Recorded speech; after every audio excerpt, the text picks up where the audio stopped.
It's time to wake up and let the weirdness begin. It's the KVJ Show to start your morning.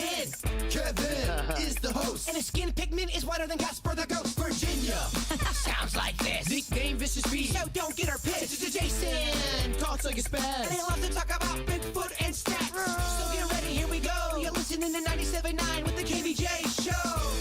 Alrighty, hello and welcome to the KVJ Show. Good morning, Virginia. Good morning, big dog Kevin.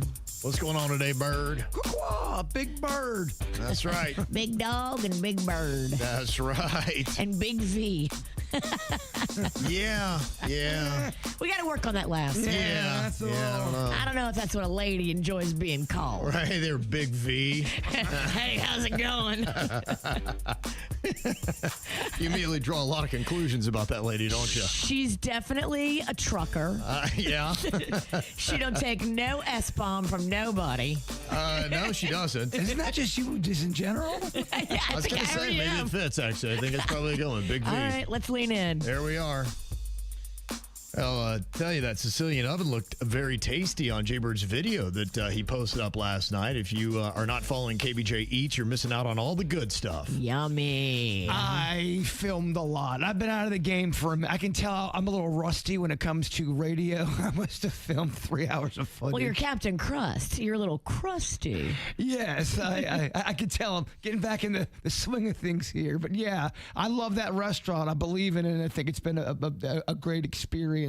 And we had a blast, too. Mm-hmm. Yeah, they run a tight operation. They have locations all over. So, yeah, they're new to us at PGA and Prosperity, but they've been doing this for a while. And that really is kind of the first thing I've done and gone out since having surgery with my hip. Mm-hmm. So I just was jacked up to be out looking at people blinking back at me. You forget how much you need people when you're stuck in a house. Yeah, it's kind of fun to get back into rotation, huh? It is. I had a great time. Yeah, that salad looks amazing. That's their signature dish at the Sicilian oven locations. They tell me it's their number one selling item. And I mean, for me to go talk about a place that's got pizza and then really go on about salad. I didn't expect that from you. I know. It does look really good, though. It sells itself. If you're not following us, you can go to Instagram and look for kvj.eats, and you can see videos with a lot of food recommendations, some of our favorite places, and get some ideas there. I am getting called out, though, for being a bad Italian. I don't know if you saw the part of me trying to cut the pizza. Yeah. I struggled. It wasn't natural. No, it wasn't. Yeah. Jbird with a pizza cutter. Oh, boy. I was afraid of It was something. I was afraid I was going to have cheese and fingers on my pot. No, just because I'm an animal. You Looked like it might have been his first time. I think it might have been. Yeah, you just got to see that. Denny's is showing that video right now on YouTube. We got a lot of video. It always goes with KVJ. You can find it on our YouTube page by going to looking for the KVJ Show, and on Instagram, it's kvj.eats. It is the mystery of the missing Mallomar. Jbird, just enjoying a leisurely day at the grocery store. Were you just snacking on some cookies as you went? Is that how it went down, Bird? Sometimes I just get this big old craving for Mallomars. You know those ones that have the marshmallow in them? They got the cookie at the bottom. I don't know those. You don't? No. They have a chocolate coating on them. Yeah, right? I know Fat Kevin knew. Yeah. The waxy chocolate? Yes. Oh, You know what okay. they I know what are. you're talking about. Any self-respecting fat kid knows a Mallomar. Well, I don't know if I'm going crazy or if I was part of a crime, but I had Mallomars in my shopping cart, and there was a woman that was close to me shopping next to me. You know, sometimes you get on that same cycle, path. My Mallomars were gone. And she was gone, so I didn't see her take the Mallomar, but now my Mallomars were gone. She was gone, and it was the last set of Mallomars at the store. Oh. So, but I had no proof because I didn't see her steal them. But I know for a fact, I put those Mallomars in my cart. And they were the last package of cookies? Uh-huh. That's why it was kind of a big deal.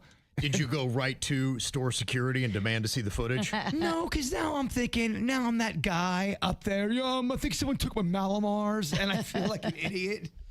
Yeah, it's tough. And now you're just a victim and a man without a Mallomar. But then I go, did I grab the Mallomars and accidentally put them by the Fruity Pebbles and not realize it? That could happen too. And now I'm fingering this poor woman. That could happen too. Yeah. That would be kind of silly, because if I were falsely accused of stealing Mallomars at the grocery store, I'd be like, what are you talking about? What a bizarre thing to be accused of. Very. I did not steal your dang Mallomars. That's why it was too bizarre. I said, look, man, take the L. You're not getting Mallomars right this second. But did she take the Mallomars? Can you go to a different store where they actually have a decent inventory? Yeah, of course. It just was more of the weird situation, me questioning my own sanity. Now, have you ever in the grocery store accidentally put your items in someone else's cart, or have you accidentally ever grabbed someone else's cart and started pushing it through the store? Yes. You could have put your Mallomars in her cart, and now you're blaming her. It happened. Oh, the nerve of this guy. Could you imagine? Could you imagine if you're like going, And they dude, look back at the video footage. and you see him putting in her cart, and now here he is blasting her. The freaking nards on this guy. There was one time I was at Home Goods, and I swear this cart looked like it was one of them carts where, just a bunch of different items, and they're selling them, and it had all this bamboo in there, and I was looking for bamboo, so I'm like, sweet, I'll get this bamboo. And this lady goes, excuse me, that's my cart you're taking. Oh. I go, my bad. I thought they were on sale. I swear I was trying to steal Got a thing for bamboo. Oh my gosh, I think I'm the one that lost the Mallomar. This is why you shouldn't go shopping intoxicated. Never know what you're going to get, huh? You don't. And there was another time where I took someone's cart and it had her purse in it. Oh, damn. Yeah, luckily she was cool about that. But I get lost in thought sometimes down those aisles. Yeah, I hear you. You kind of seem to get deep into thought when you're there. Now, what is going through your brain while you're at the grocery store, deep in thought? I think I am concentrating on certain items, and then if something... It's all food thoughts. It's food thoughts, but then if there's something else that's on my mind that kind of gets... let's say, you're going through a problem or something. Now I'm like looking at Mallomars, but then that problem starts to come in, and maybe that's why I lose the Mallomar. And you're easily distracted, too, by other food items, which are also all around you. Mm-hmm. By the way, I'm not getting paid by the good people at Mallomar. I know it sounds like I am. How many Mallomar sales can be contributed to this conversation today? I must have said Mallomar 40 times. I think Mallomars are gross. I didn't expect you to support me on this one. I think the universe did you a favor. I'm just confused. And now I'm second guessing everything, and I think I am the Mallomar bandit. You put him in her cart. Now, she somehow paid for him, took him home, and then didn't realize till she got home that she bought Mallomars, and she's like, why? Why? Why would I have Mallomars? Who eats these things? She's checking out. She goes, why do I have Mallomars? What's going on right now? She'd probably have the same conversation with her husband today. Be like, I don't get what happened. There was this weird guy with an alien bucket hat on. He was really into these Mallomars. He leaves a trail of confusion. Okay, our job right here is to try to figure out who is responsible for this calamity. Is it Jbird or is it producer Denny's toddler son, Lochlan, who got honey all over their underwear? Well, let's talk this through. Okay. One of them is a little sweet, innocent baby. Jbird. Thank you, Kevin. Yeah. That sweet, innocent baby has very attentive parents. And I don't know that Denny's and Jen would give their baby honey, because that is just a recipe for disaster. But I know a big baby, a big boy. Yeah. Not so innocent, but just as playful. I mean, they would kick you off of Jeopardy if your answer was this long. I know, right? Yeah. Good Lord. They don't get through 3 questions in the whole episode. We know he likes to use condiments in the bedroom, Your Honor, and I submit past performance as evidence. So you're thinking it's Jbird's responsible. 100%. Somebody in the chat room said, is this why his girlfriend is nicknamed Honey Face? Wow. This is starting to That get... really leads into your argument, Virginia. He's got honey all over that face. This is flying off the rails. Oh, boy. Well, despite that connection, I'm going to disagree with you. I'm going to say this one is Lochlan that got the honey on his underwear. Am I correct? You are correct, Kevin. Oh, okay. Yes. Don't worry, we still got all the uncomfortable stuff about me and Honey Face. That's good, as long as we got that in. That's all yeah, that you got matters. into eating chicken nuggets with dipped in honey. But, I mean, like you said, honey's just the worst thing you could ever give a child. So sticky. Yeah, he was sitting there, just it seeped through his pants all into his underwear. I took him to the potty. I'm like, what the hell's all over your underwear? Honey's hard to get out of the hair. Out of everything. Yeah. Carpet. I think Jen and I we have to get new carpets. We had, when we're single and partying, we had shag carpets. They're just destroyed. Absolutely just ravaged. Babies have no respect Yeah, for I'm your carpet. I got to get carpet that you can clean. I have the carpet cleaner out. The man with the giant machine comes out once a year. He's like, I can't believe how many Kool-Aid stains y'all have. I'm a speckle person. I'm used to getting on my hands and knees and picking up the old trash Stains? that way. You know, vacuum cleaners, you just had children in your house. Well, Denny's might have more than just honey in his carpet because one of the two of them tracked mud into the house that was just clean. Oh, Is that no. Jbird or is that the toddler Lochlan? What do you think, Virginia? Oh, Mudfoot. I know Jbird's been doing a bunch of lawn work, Yep. and lawn work does lead to Mudfoot. Good. I'll say Jbird. Gonna go Jbird on that? I'll go Lochlan then. It really should be me because I lead the league in mud right now, but it's baby. Yeah, Kevin's on fire today. Yeah. It is. Mudfoot, baby? Yeah, well, we've been getting our yard. We're getting the grass growing. We've been taking advantage of the rains lately, and man, it's popping right now. But yeah, so Jen was out there doing gardening. I came home and I was like, "What's up, Lochlan?" I let him in, and he was covered in mud. Just got it everywhere. She's like, "Don't let him in." Like, oh, a little late for that. Trust me, be happy that it's mud and not blood. I've gone through that round, and it's not cool. Out of the two, yeah. Who was it, Jbird or baby Lochlan, that ate half a pancake before realizing it was actually made of Play-Doh? Oh, my. Who is that? Is that Jbird or is that Lochlan? I mean, I hope it wasn't Jbird. For so many reasons. How drunk would you have to be to think that it was a pancake and it was Play-Doh? You would have to be going through something for that to go so deep into a fake pancake. All right, you talked me into it. It's Jbird. Remember, Jbird did once eat half a candy apple before realizing it was actually an onion. I also ate a chocolate-covered baby sock. That wasn't real fun. It's true, either. yeah.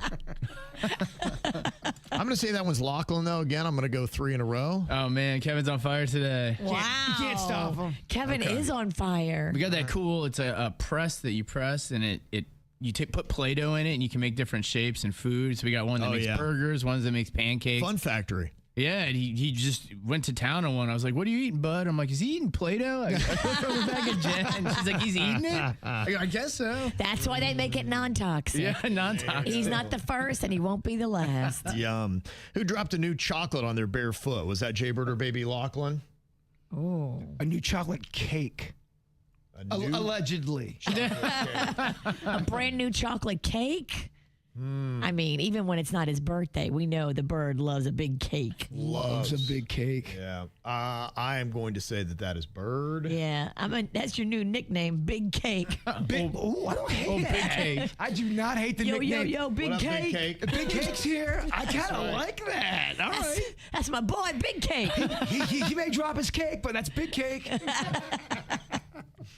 Yeah, we think it's you. It was me. Yeah, I dropped it. Dropped it right on my foot. Big Cake. Wow. Oh, man. Okay. And who was asked if they wanted a stuffed animal from a complete stranger while in a parking lot? Oh. I Yikes. hope that was Jbird and not Baby Lochlan. Because, Okay, I'm going to say Predators? Jbird on that one as well. It's absolutely me, of course. Yeah. Sounds about right. People sell the weirdest stuff out of cars and parking lots. I mean, they tried to sell me and Denny's blouses and jackets and makeup before, and I don't know if it's a hustle to Maybe wear. they were trying to sex traffic you. Dang. Whoa. I was almost so got us. close. They almost got you. Yeah. Keep your head on a swivel. Yeah. 9 out of 10 people in a parking lot are up to no good. This guy's definitely gonna drop a cake. Get this guy now. Denny's, you were saying that you had a tough dad lesson that you had to teach your son Lochlan about the death of a lizard. Gosh. So you come home, right? And you open your front door and Rufus is down low. And I was like, what's up, Rufus? That's your cat. That's my cat, Rufus. He's down low. And Lochlan walks up to him and half a lizard falls out of his mouth.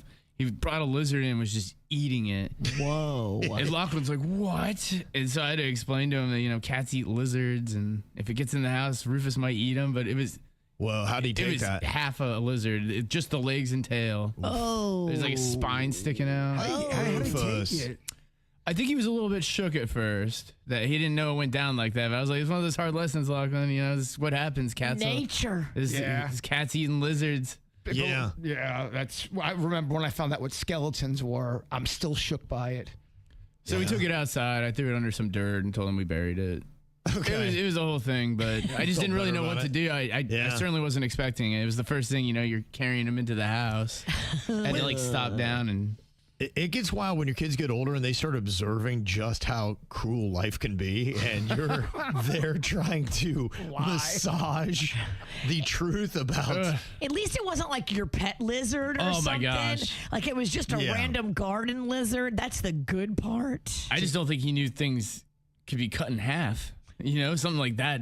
Oh yeah, Intense. right. It was just very intense The for him. world is cruel, baby Lochlan. Well, did your parents do that when something like that would happen? Would they sit down and have a talk with you and have a ceremony, or was it kind of just the 80s and kind of cold? And It was in the 80s and it was cold. There was no explanation. There was no comfort. Yeah. It was just, that's life. Deal with go it. clean your room now. Yeah. Right. There's got to be a better way. I remember back in the day when you used to have a talent show, you had somebody that was awarded the winner for having the most talent. Now, apparently, they do things differently today because when you have a talent show to see who has the most talent, you don't actually award someone with the most talent.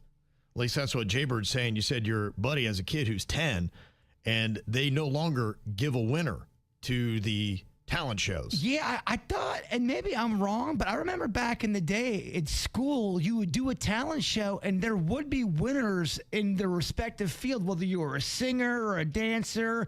I remember one kid won as a stand-up comedian, and he was the one that won the talent show.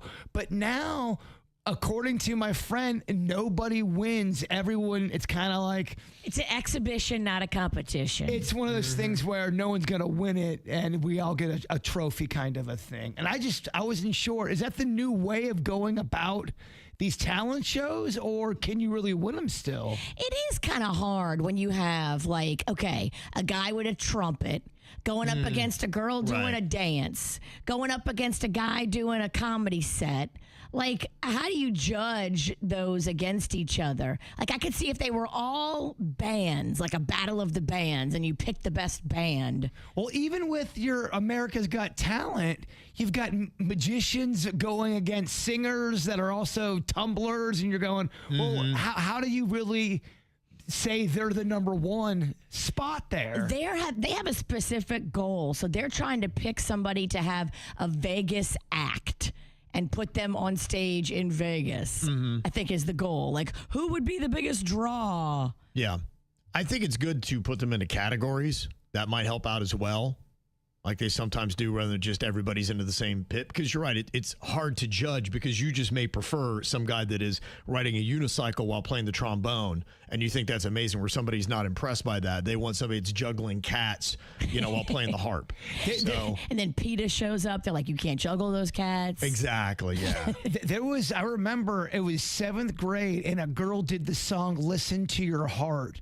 listen to you. And it was the whole entire song, and it was not good. And the entire school, they turned on her, and she had to run off the stage crying. I know. I'm like, I don't think she's gonna win. And she didn't win. But back then there was a winner.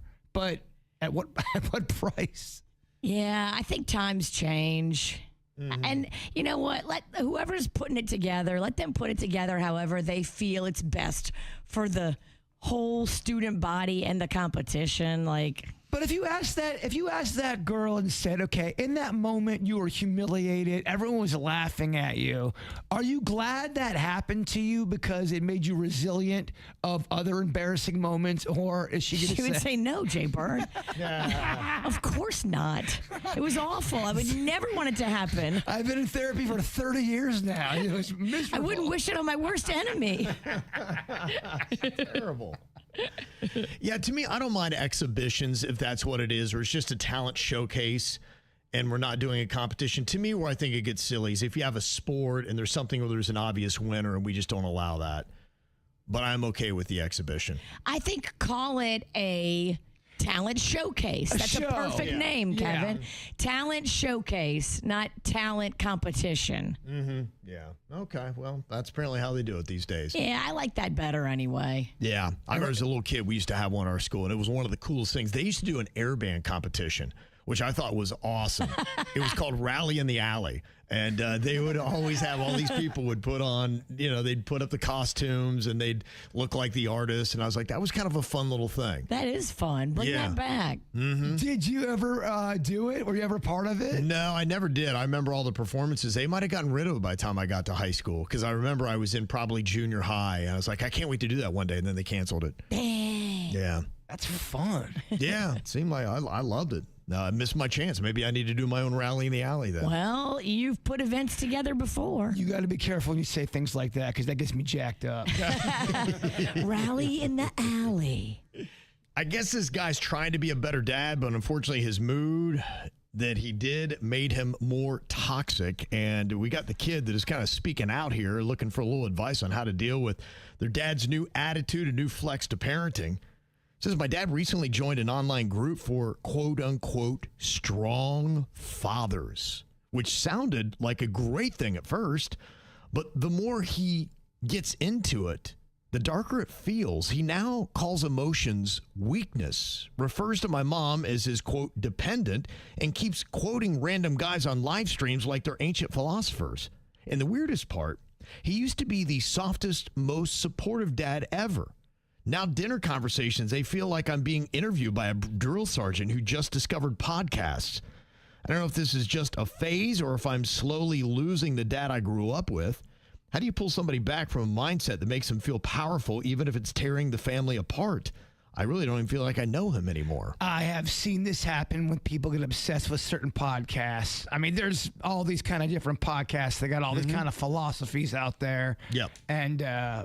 And really, there's a big movement in it, and it can turn people into a douche.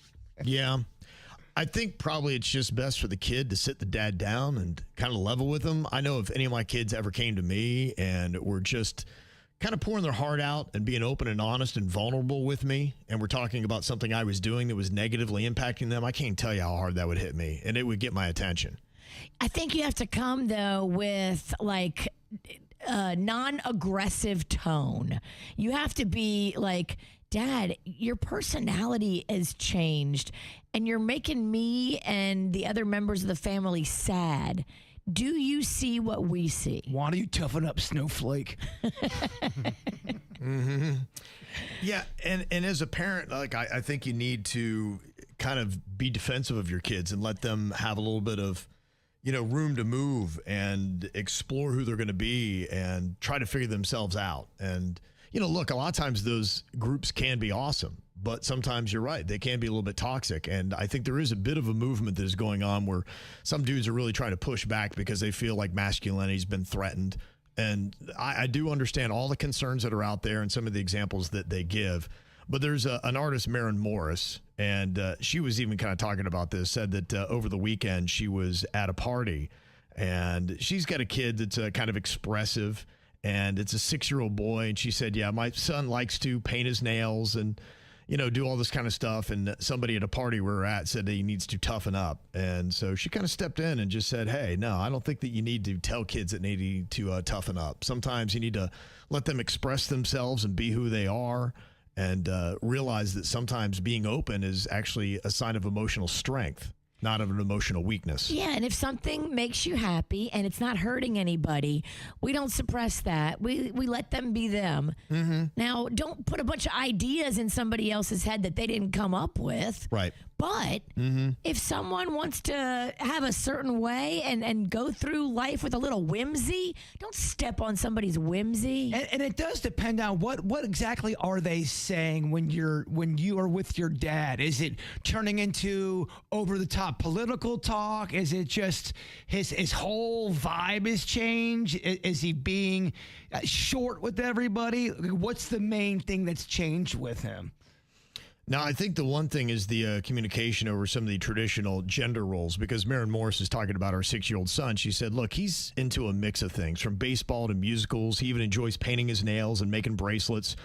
And she said, I just don't want some dude coming up and shaming him for this. Let him express himself. Let him do what he wants to do. I remember as a kid, sometimes, I would put on my mom's jewelry and put on the dress and things like that. And it doesn't mean that I grew up to be a cross-dresser or anything like that. Not that there's anything wrong with that, but I was allowed to express myself. And my parents were very conservative. They didn't do anything to shame me or make me feel bad. And I think your reaction to when your kids try something different tells them a lot. And I think you should have a kid that feels like he can be open and expressive and not have a fear of retribution and being shamed and put back into a box. Amen. Because who are you to say what any kid should be? Mm-hmm. Yeah. You're not in charge of the person they get to be. They get to write that. We all have free will.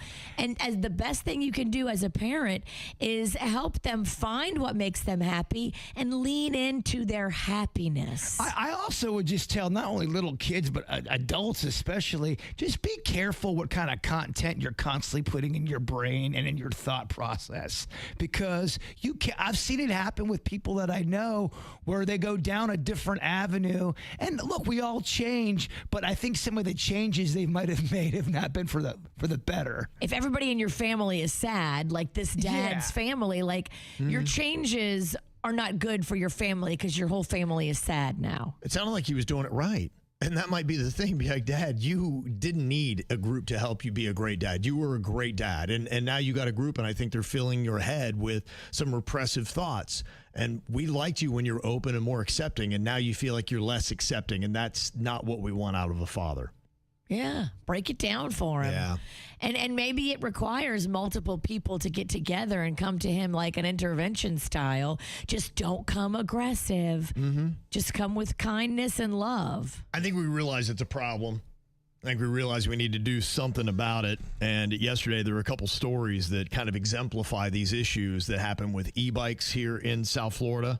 Now, right now, Florida lawmakers have been advancing legislation aimed at reducing rising deaths and injuries involving electric bikes, particularly among teenagers. And we had a situation yesterday by Wellington High School where there were 2 kids that suffered serious injuries in an e-bike versus pedestrian crash.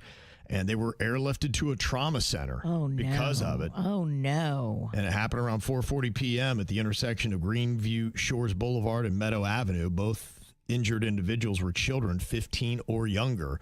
And this is exactly what I was talking about with these things happening. And Florida lawmakers are saying, I think we're going to have to do something about this. Now, some of these e-bikes are capable of reaching speeds up to 28 miles per hour, leading to a growing number of crashes with riders, pedestrians, and cars, just like what we saw in Wellington yesterday. I see it happen a lot on Indiantown Road by me. People will be pulling in and off the main drag road. And, you look to the right, you check for cars. You look to the left, you check for cars.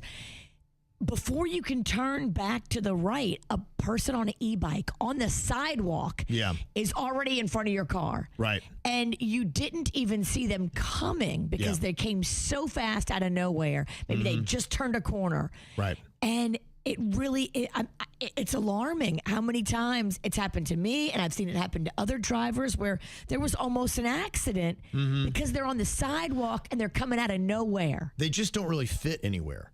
You know, that's kind of the weird thing about these e-bikes. They create a different category of motorized vehicle that where do you fit this stuff? Because it's maybe not great for the road. It's not great for a bike path. And it's not good for a sidewalk. Right. So where do these things really belong? It's too fast Yeah. to be flying up on people on a sidewalk when they didn't see you coming, and it happens in the blink of an eye. So do we do? Go back to Huffy?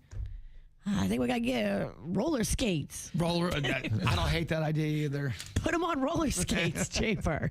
Before they ban e-bikes, the proposed law would create some new safety rules. It would require riders to yield to pedestrians in shared areas, and it should have been that way anyway. That should have been just without even thinking. You're a pedestrian, I am on an e-bike, and I can go 28 miles an hour. I have to clearly yield to you. There is some crazy bike laws out there. You're going, how's that on the books? It would also set a 10-mile-per-hour speed limit when within about 50 feet of pedestrians. Okay. So it would force you then to slow down. So if a cop saw you zipping past a pedestrian and almost hitting him, they would pull you over right away with this. That doesn't sound like right now maybe they can. Okay. So I guess that's why they want to put this on the books. It would also allow local governments to impose stricter regulations where needed. So they'd have new freedoms to say, we got an issue at this particular area, so we need to put in some guidelines. Now, the big question is letting people know about it. You know, and they may say, like, how was I supposed to know that right here there's a special e-bike law? Now, supporters say that the measures are necessary because many accidents involve young riders, and communities across Florida have reported increasing injuries. So they say, look, after we keep having these stories like what just happened in Wellington, we got to do something about it. Most of the e-bike riders I see are younger people that aren't yet driving. And those are the most vulnerable people on the road because they can't navigate a situation with experience and steer out of a possible crash. Like they don't know what they're doing. They're still learning. When I was that age at 14, we had what's called mopeds, and the fastest ones went up to 35 miles an hour. Not much unlike an e-bike, and we had to ride like we were a motorized vehicle in traffic and obey traffic laws. And that feels like that should be more of what an e-bike is. And I think some of them they get souped up too, to where they do something to make them go a little bit faster. There's one kid in my neighborhood, and it looks like he's going back in time. That's how fast he's going. And if he was to That's a problem. I see so many of them too, not wearing a helmet. It just makes me so nervous. When we did mopeds, you had to have a helmet and you had to be licensed. So you actually had to take a test. And that might not be a bad idea for the e-bikes to treat them like a motorized vehicle where the kids cannot get a license till they're 14. They have to wear a helmet and they have to be licensed. Well, think about it. It is a moped. It is. It's the modern moped. It's the modern moped. And what's more dangerous, it's a lot more quiet. Right. You could hear us coming, and people weren't wearing earbuds in that era either. And it's on the sidewalk. You didn't You belong on the can't hear sidewalk. it coming, and it's on the sidewalk. It's a mess. It really is a mess right now, and we got to figure this out. Yeah. And there are some older people that do not like them, and they get enraged. There was an incident that happened in West Boca, and it just looks ugly. It was a kid, I guess, that was maybe pulling wheelies on his e-bike, and Grandpa didn't like it. And so Grandpa goes and does what they keep doing. This happened the other day in Florida, where the old people try to snatch the phones away from the young kids, and then the young kids fight back for the phones. It got ugly. Video shows a chaotic confrontation inside the gated Lotus community after parents say the child was riding an e-bike. Parents, I have no idea. What's your last name? The situation turns physical, but it didn't start that way. Video provided by the child's family appears to show the moments leading up to it. A man identified as Mitchell Schumann is seen following the child on a bike. It's real fun because you don't have any authority to do anything. Security does. He appears to reach for the child's phone. In another clip, a water bottle is seen thrown in the child's direction. Schumann was reportedly charged with simple battery and given a notice to appear.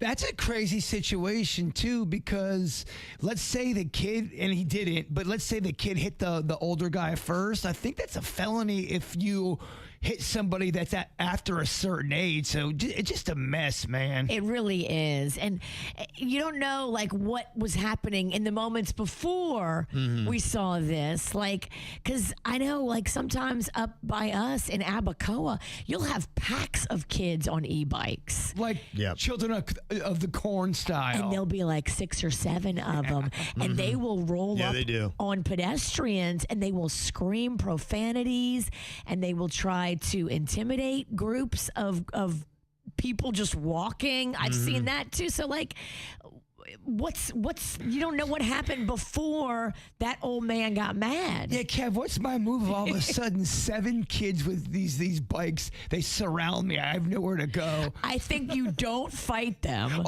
So I let them just beat me up. I think you have to like try to remove yourself, run into a store or a house or something. It's like swarming hornets, isn't it? It's horrifying. How it looks. I saw it happen one time. They surrounded this group and I was like, oh my gosh. Yeah. This could go really bad. Say one of the pedestrians has a gun on them.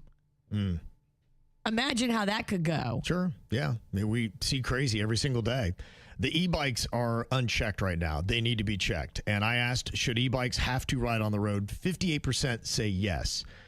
To me, I am all in on that. And I think they need to be regulated just like when I was a kid. We didn't have moped issues.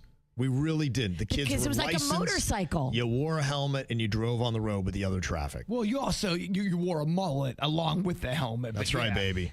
Style. Your mullet was hanging out just a little bit in the back. Oh, Flapping in the wind. So hot. Just enough to tantalize the ladies. So hot. It protects his skull, the mullet. Yeah. It's the KVJ Dirt of the Day. It's the KVJ Dirt of the Day. Virginia, take it away, because you know we need that Dirt of the Day. This Dirt of the Day is brought to you by my favorite closet people, closetsbydesign.com. So if you're married, you better make sure that you don't get caught by a hidden paparazzi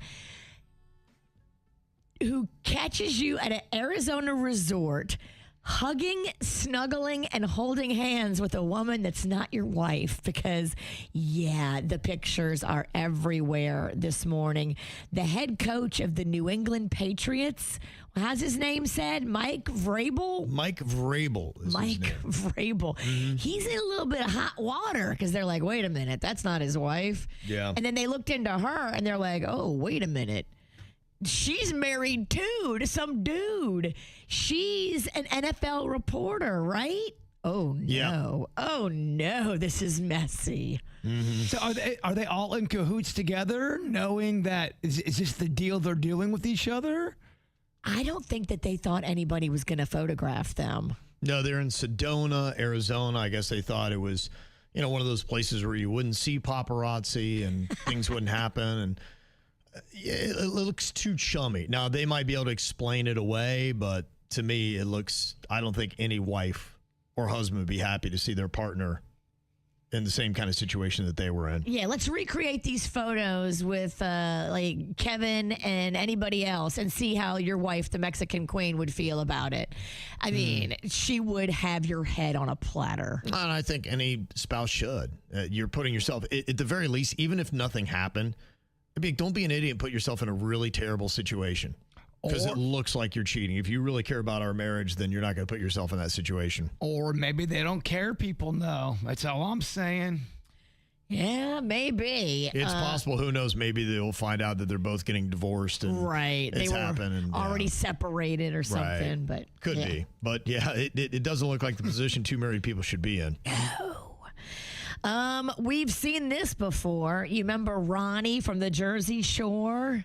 Our least favorite. Yeah, we don't like Ronnie, Kevin. Oh, you don't? Okay. He is our least favorite member of the cast. But he's crushed. We just can never get his anger in control. Kevin, he's got hot dog neck and hot dog face. Probably roid rage. Every time he looks at the camera, he's like pink like an overcooked hot dog. I mean, you know what we like. We're Pauly D fans around here. Okay, yeah. We also like it when there's a situation. I mean, you might. I do not. I like a little snooky. But yeah, Ronnie, not our favorite. Well, the police got called the other night in Miami because apparently his 34-year-old girlfriend had called 911 and said there was a domestic dispute in which, shocker, Ronnie was getting physical again. Isn't this what he does? Dude, aren't you exhausted from being such an exhausting jerk? He's 40 years old now. Can you believe that? Ronnie is 40. We knew him when he Yeah. was 20, Kevin. I know. We're all getting older. Don't act like we knew him back. Oh, we knew him back when he was great. He was never great, but at least he's consistently awful. Yeah, they had to respond, and now there's an investigation. And you know what? It sounds like he's doing the same thing he did to Sweet Sammy. He did this to Sammy, Kevin, on Jersey Shore, and we didn't like it back then. Oh, man. Not changing, huh? No.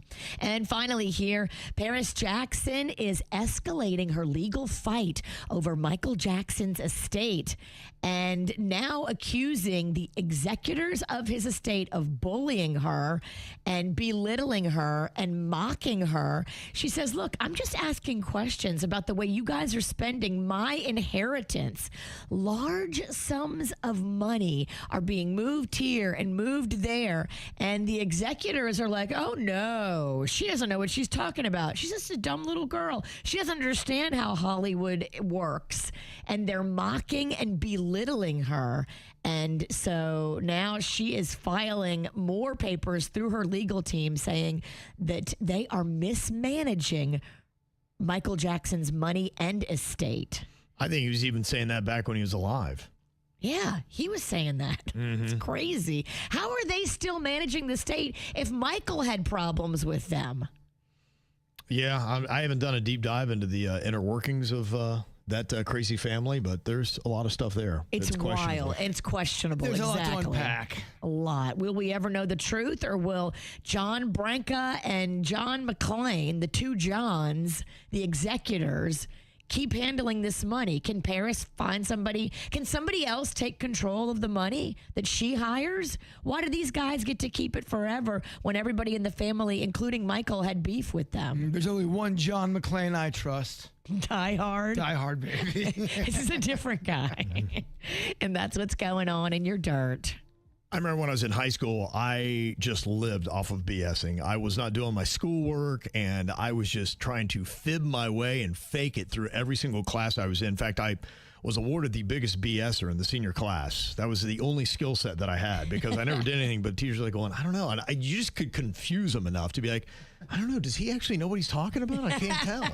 He's so confident, and he talked really fast. Yeah, that was kind of it. That's one of the ways you just throw him off. I will say it did not work as well in math class. Math class, you could really fall apart. They sniffed me out in math. Least favorite subject, am I right? Well, you couldn't even fake it. You're like, Cloglum's theory, X3. Cloglum? Yeah, exactly. So what I've got here is a couple things. I'm sure you probably have heard of these things, but you may not know the answer. If you do, great. You're going to sound super smart. If you don't, just make it sound like you do. Use those BSing skills in what we call Am I Close? Okay.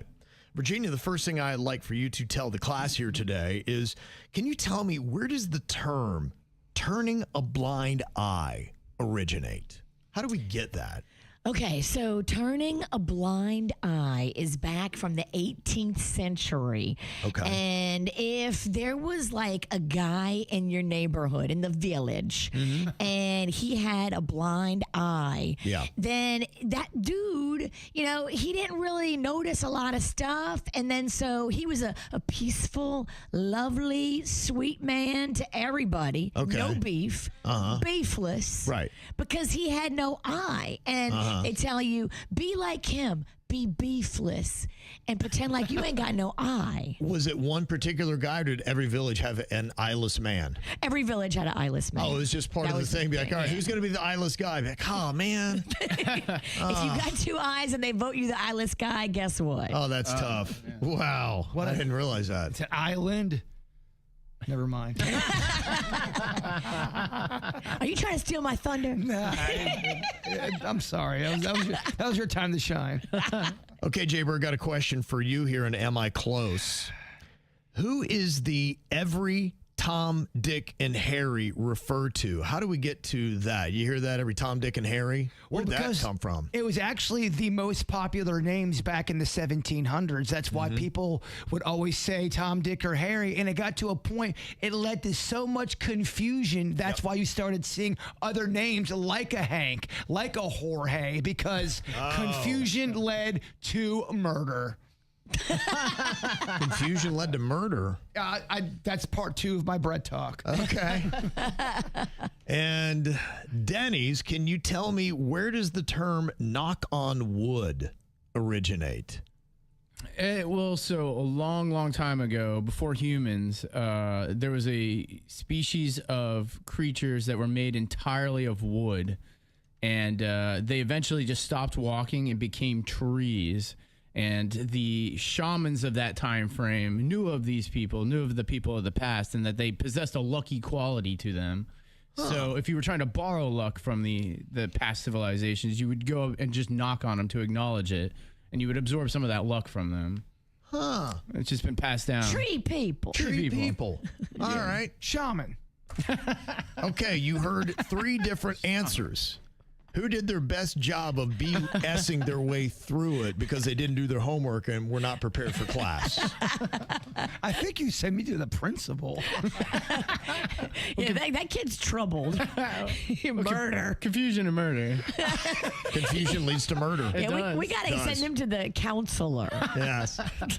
Where does the term turning a blind eye originate? And Virginia was talking about how every village had to have one blind guy. And they would say, just do what he does and turn that blind eye and just kind of ignore stuff. But the problem was how you figured out who the person was going to wind up being the one-eyed blind guy. If you didn't have one, you had to make one. Yeah, exactly. That's, oof, you don't want to draw that straw. Look, that was the harsh times, 1800s, Kev. Yeah. For some reason, Virginia was voted as the worst answer. Wow. Yeah. I did terrible. I'm surprised. I'll take the win, but I don't think I deserve it.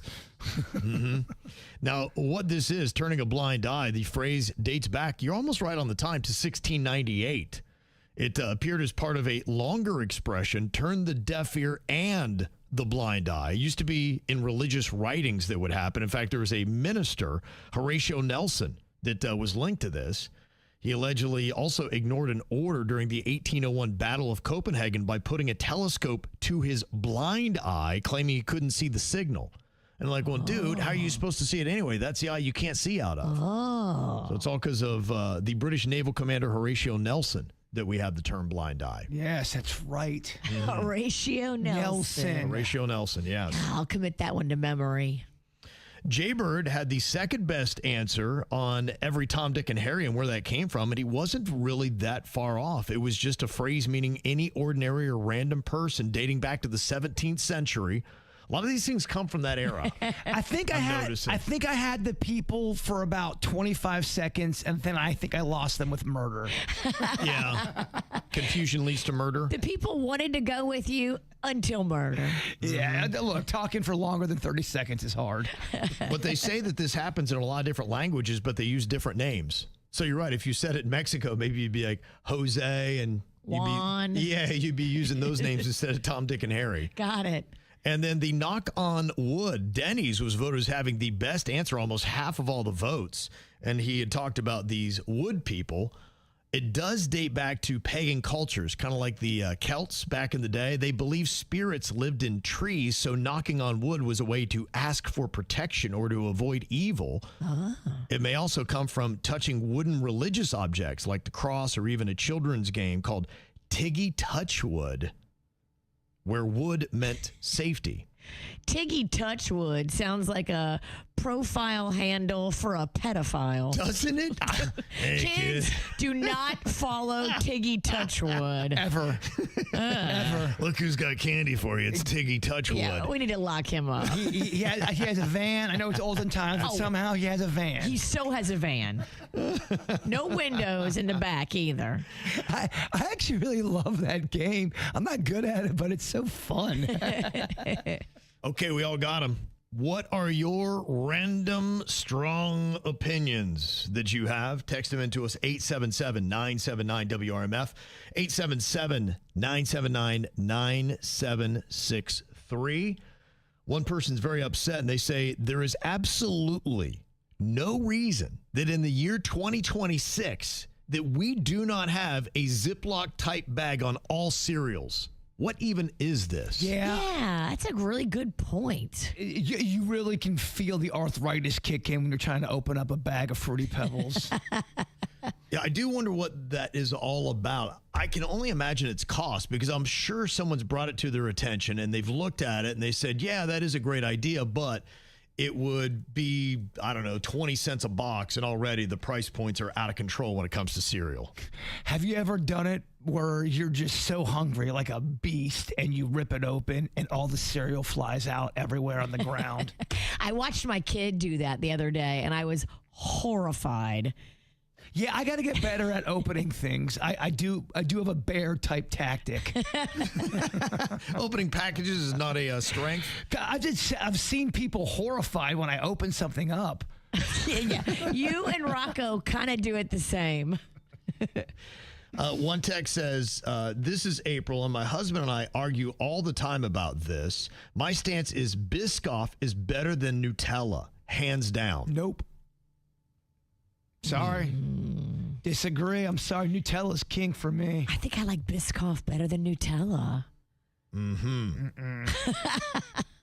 I like that cookie butter. Look, don't get me wrong. I ain't got no hate towards a Biscoff. I just think Nutella's more supreme. Okay, so you guys are ruling on this opinion. I mean, why not take both of them and make a Nutella Biscoff pizza? Ooh. Okay, now you're thinking. Yeah.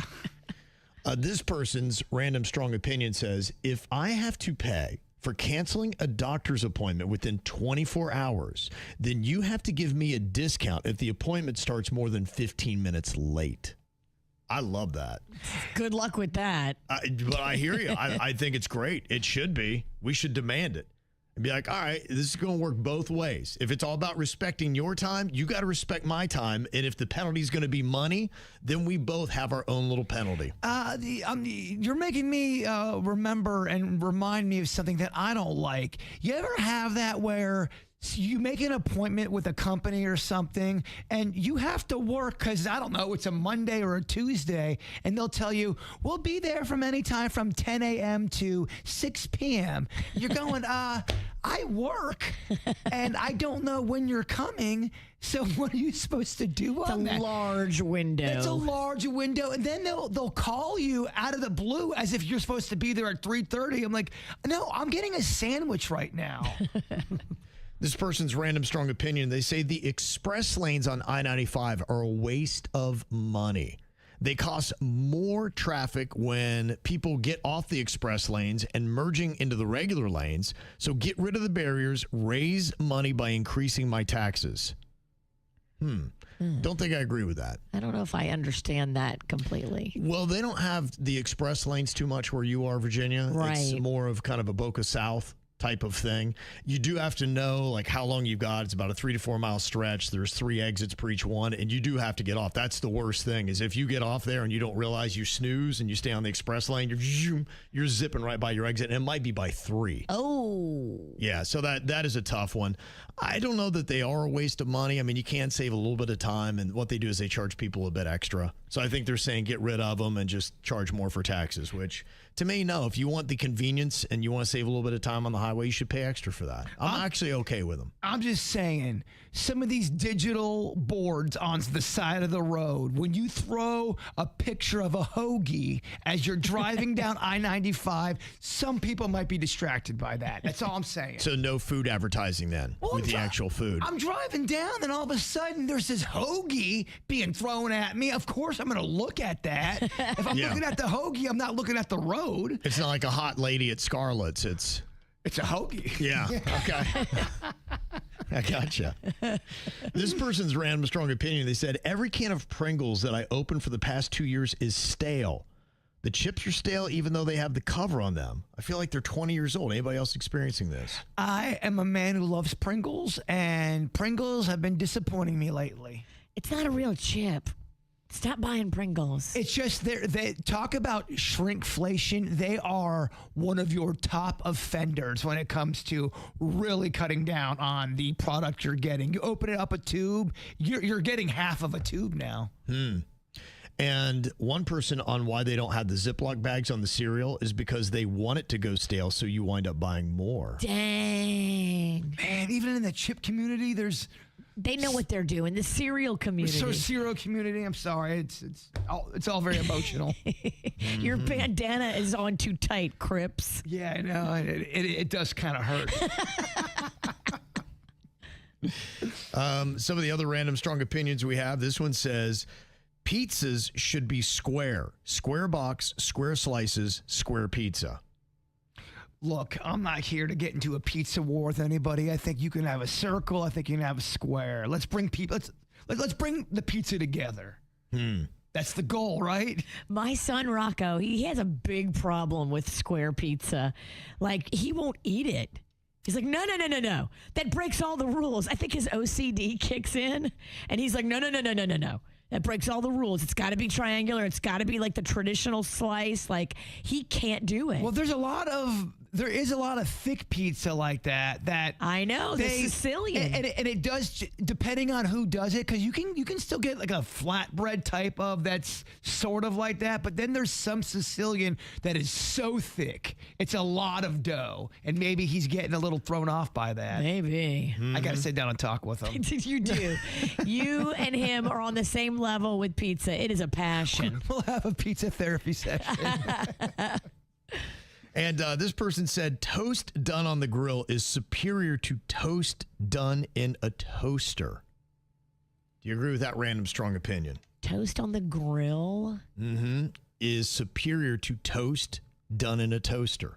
I mean, I guess maybe it could be true, but now I got to go fire up the grill. The toaster is so much easier. Okay. I don't think Virginia's got the right temperament of the tray when it comes to toast. Yeah, I don't think so either, because I think it's right. Have you ever had grilled toast, man? It's unbelievable. Kevin. All right, I figured you had. Who you talking to? Yeah.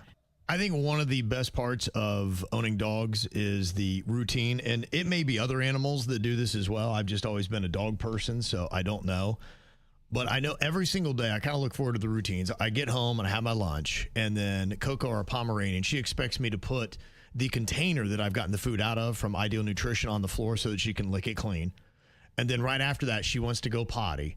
And then after that, she wants me to lift her on the bed so she can take her afternoon nap. Aww. And if you don't do those things at the right time, she comes up and she will let you know. She taps her feet and she starts whining, and you're just like, all right, hold on. You know exactly what she wants. And as soon as you get up, she gets excited and starts heading to the area where you're supposed to be. So you know you're doing it right. That's adorable to me, though. I know it can be annoying if you're in a hurry, but that's her way. You kind of just know. I think when you've got pets, you know that they've got a routine and they love it and they have expectations that you got to fulfill every single day. Because the thing too that I love with dogs is you got to realize when you come home, they are so excited to see you, which might be the best thing about owning dogs, because no one's ever excited to see me.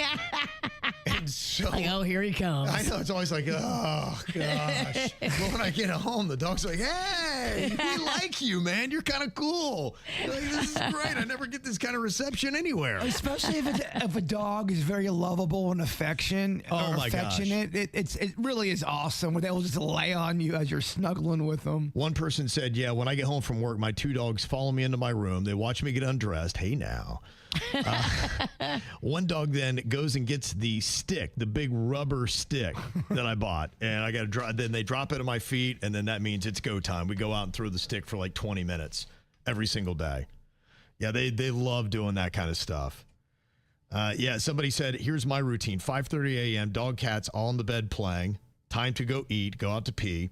At noon, I'm working. All three, one dog, two cats, come to my desk, sit next to my chair, giving me the side eye. Time for lunch. Side eye. It's funny because a lot of times people will joke and say the dog runs the household. And sometimes they do. Like, if you will let them, dogs would be like, all right, here's what's going on. Here's where here's where you humans are going right now. Here's what you're giving to me. 5 p.m., same as 12. But I'm ahead of them this time. So they're all sitting in the kitchen waiting for me to put their dinner together. At 8:30 p.m., all three go to bed in my bed. the dog comes out every half hour and stands in front of me as if reminding me it's past bedtime. That's it. That's what they do. They will look at you and give you guilt trips and be like, I don't know what you think is going on here, but you need to get in this bed. Yeah. Your day can be ruined too. Let's say you're walking your dog in the morning and they don't poop. You're like, Oh, yeah. All Yeah. day long, you're thinking, oh man, Chewy didn't poop. Now he's holding it. And if your dog poops right away, it really changes your day for the better. Yes. Yes. Yeah. People are saying the same thing with cats. The routines are the same. We got playtime, and if I am late, they will let me know about it. Yeah, they do. That's what's funny is when dogs give you attitude about something. And this is kind of funny because I don't know if this is a dog trying to communicate, but this is going viral here today. Have you seen the video of the dog that is sitting in the car and is honking the horn? It's just jumping up and down. I'm not going to play it because it'll honk. It'll freak everybody out in traffic. But including dogs. Yeah, exactly. But it's a funny video. The dog just, and there's another dog that's in it. Be like, what are you doing, man? Why are you doing that? Yeah, so I don't know if the dog discovered that the horn honked, but they put it as like the dog's had enough. It's like, you ever had that where your kids honk the horn when you're in a store and you're like, what are you doing? Stop. And there's certain dogs out there, if you are a person going through something very emotional or sad, let's say you've lost somebody. Oh, man. Some Yeah. dogs really know how to kind of pick up on that. And they will almost kind of not leave your side because they know you need a friend. I'm not saying every dog's like that, but I've seen that before. That's why there's such a bond. And they say it goes back thousands of years, humans and dogs. Did you see the servicewoman the other day that was sleeping in the airport? And her dog that goes and does work with her was standing over her, had one hand on each side of her. And it was a big old like German Shepherd. And it was standing there and you could tell it was like, she's sleeping and she is vulnerable. Don't even play. Oh, wow. German Shepherds, they will protect their people. Yeah. I was like, What a great picture. It's really just amazing. And that's why we put up with them bossing us around all day long, because that's what pets will do. It's the KVJ Dirt of the Day. It's the KVJ Dirt of the Day. Virginia, take it away, because you know we need that Dirt of the Day. This Dirt of the Day is brought to you by my favorite closet people, closetsbydesign.com. Well, I just hope they can reel it in. I hope we don't have the beginnings of a rap battle on our hands, but Lil TJ is 24 years old, and he has an album that is titled Die a Legend. Hope that is not an indicator of what's going to happen in his future. But, you know, these rap battles are real, and they have taken many, many lives. So they better get it together. Somebody needs to talk to Lil TJ, and somebody needs to talk to Offset, and hopefully this is not going to escalate. But Lil TJ got released. His lawyer says he's not the shooter. Okay. Now, why would they release a guy if they believe he's the guy that shot Offset? Lil TJ's lawyer said his arrest was unrelated to Offset's shooting. TJ got released, and we know for a fact he's not the one that shot Offset. Here's what little TJ had to say on it. I don't do no damn Hey, fighting. man, you just want to tell us what happened? Did I shoot Offset? It's crazy. They're saying you were disorderly. Outside he the put his casino, there was hands a on fight you near the or- I valet. smacked the out of Offset. He would never play with me like that in his life. Does somebody owe you money? Ask Offset. He owe you money? Ask Offset. Hey, Do you have issues with Offset? I don't know. What happened? He's in the Offset? hospital right now, but he's okay. The last thing I seen was Offset looking at me like this. Yo, that shot me. That shot me. La la la. The rat. Weirdos. Yeah, I don't know what to make of all that. It was kind of confusing. He's calling Offset a rat and saying he didn't shoot him. Okay. And what'd you say the name of the album was? That's such a... So Lil TJ has an album from 2019 called Die a Legend. That's such a bold move because, I mean, to be a legend, you got to stick around for a while, do legendary things. Right. You might want to get kind of a good album before you come out with the album Die a Legend. Yeah, because it could easily be mediocre if it's Yeah. not Great. I will tell you this, all of this drama is certainly good for his rap career right now. Okay. So he could die a legend if this turns the corner and this escalates. The numbers are up for his music. Numbers are up for Lil TJ's music. And I heard yesterday that TJ Maxx is also interested. Oh, yeah? Wow. No, it's Okay. just- Yeah, it would be interesting to see what happened. There were other people around. Maybe it wasn't little TJ that pulled the trigger. Maybe they could be looking at a stand your ground type of case because it happened in Florida, and the reports were that Offset was physically whooping up on little TJ. Maybe if he wanted to make the case that he felt like his life was in danger, and that's why he fired off a shot. The fact he only hit him in the tuchus, I think, helps because it's going to be a non-life threatening.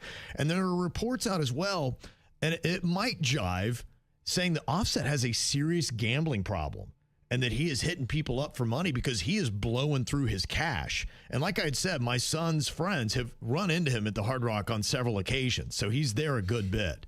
This isn't a new thing for him to just be out of nowhere at the Hard Rock. I'm almost certain there was a Sopranos episode where a rapper who was trying to make a name for himself had one of the mafia guys shoot him, but only shoot him in the butt because he's like, I don't want to get hurt, but I still want that credibility that I got shot. So he ends up shooting him in the butt instead. It's maybe the best place to get a bullet. That's crazy. You had to. Are we sure they're not in cahoots together and they're trying to? are sure of nothing, Jbird.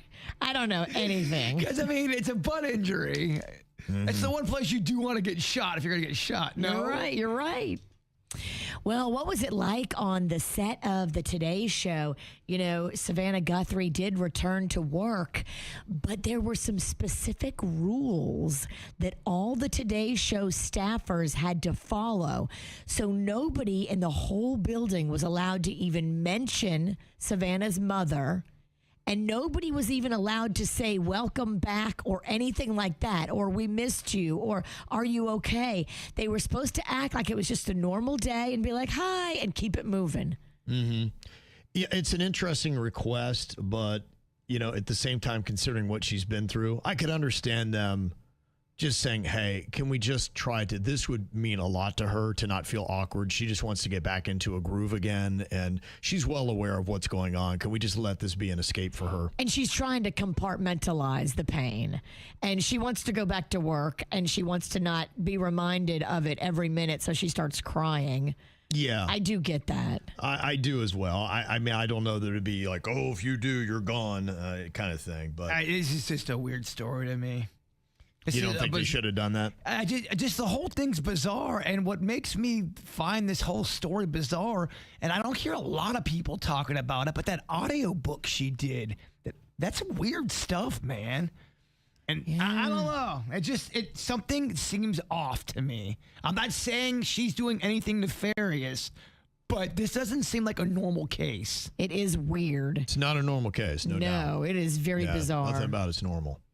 And that big festival in the UK that had Kanye West headlining it had to be canceled after the UK Home Office banned Kanye from entering the country.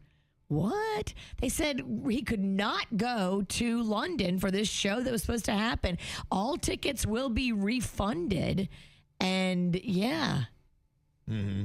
I think they think that his behavior and everything has been awful and the terrible things he said about the Jewish community. And they're like, no. We can't have that kind of energy here. But I think he's since apologized and he's hoping we forget all that. That's the problem that he has is he's done this before. He's had his apologies and then he just turns right around and then it happens again. And I guess that's maybe the bipolar. I don't know. But that's why people are just saying he's still the same Kanye. That's what you get. You get good Kanye that apologizes, bad Kanye that then goes off the rails and says terrible things. Maybe you have good Kanye right now because he needs money. Maybe. He wants to go on tour, make that money, but then once he gets the money, as soon as I get my money back, I'm going to tell you how I really feel about you and everybody else. Yeah, you know, and I hope that he has changed and he's learned to stay on top of his demons. But I think England's just saying, give it a little bit more time. Maybe 5 or 10 years, come back and we'll see how you've behaved. There's certain things in life where your demons are going to overshadow anything you've done. And he's at that point where people don't look at Kanye about music anymore. They look at him for the things he said and the way he acts now. And that. Now, do you think, was it shut down because I know major sponsors had backed out? Was it because of financial reasons, or was it because I know the government was popping off as well and they were saying things? Did the government intervene and say you're not allowed to have this show? Do we know why it was canceled? Yeah. Sponsors, I get, that's capitalism. But if it's the government stepping in and saying... It's the government. They said you can't come in the country. Okay. They just said that they don't care about the sponsors. They don't care about the tickets. They said you have to refund all the tickets to everybody because we don't want him in our land. Wow. Okay. All right. So other countries put up them barriers. We do not in the U.S. No Kanye here. We're letting Kanye do all kind of concerts. Okay. And that's what's going on in your dirt. There's some people that are hooked on brands. I am not. But I have people in my family that are. And I don't really understand it, and I don't necessarily like it, but I get it. And there are a lot of people in South Florida that are hooked on it. If it has a brand name, all of a sudden it's awesome, and you pay a ton of money for it. It's really against everything I stand for in life. It really is. It's just every turn, every part of why people love brands is I'm so opposed to it in every single way. But my wife and daughter love the stuff. And they probably are all thumbs up on what Olivia Culpo did. Now, she is a former Miss Universe, and she's also married to Christian McCaffrey, who's a pretty good football player in the NFL. So she's got money.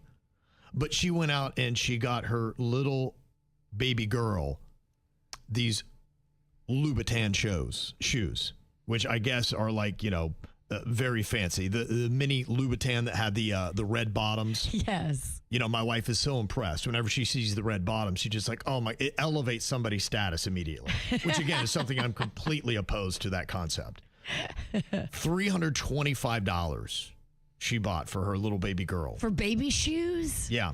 Oh my goodness. That's crazy. Yeah. It doesn't say how old the daughter is, but I don't think she's older than 3. So it's a very young girl. And it was part of an Easter gift. Your wife, when Rocco was a baby, gifted me Burberry baby shoes and an outfit, like a whole onesie, and that thing had to be $500 for the whole set. So thank you. I love that you had a child, but I was very opposed to that gift. I had strong objections to it. I was like, "Whoa, Kevin, this is excessive." Get the kid something that is useful for the kid that the kid cares about. The kid doesn't care about it. The mom cares about this, and other people. And you get. I'm like, no. I can't because I get baited into that fight. It makes my blood boil. I lose every time. I just don't even want to take it on, Virginia. Well, I just want to tell you, everybody was impressed by your gift. You gave the best baby gift we got. Okay, that's good to know. That was fancy. It's good to know. I hated it.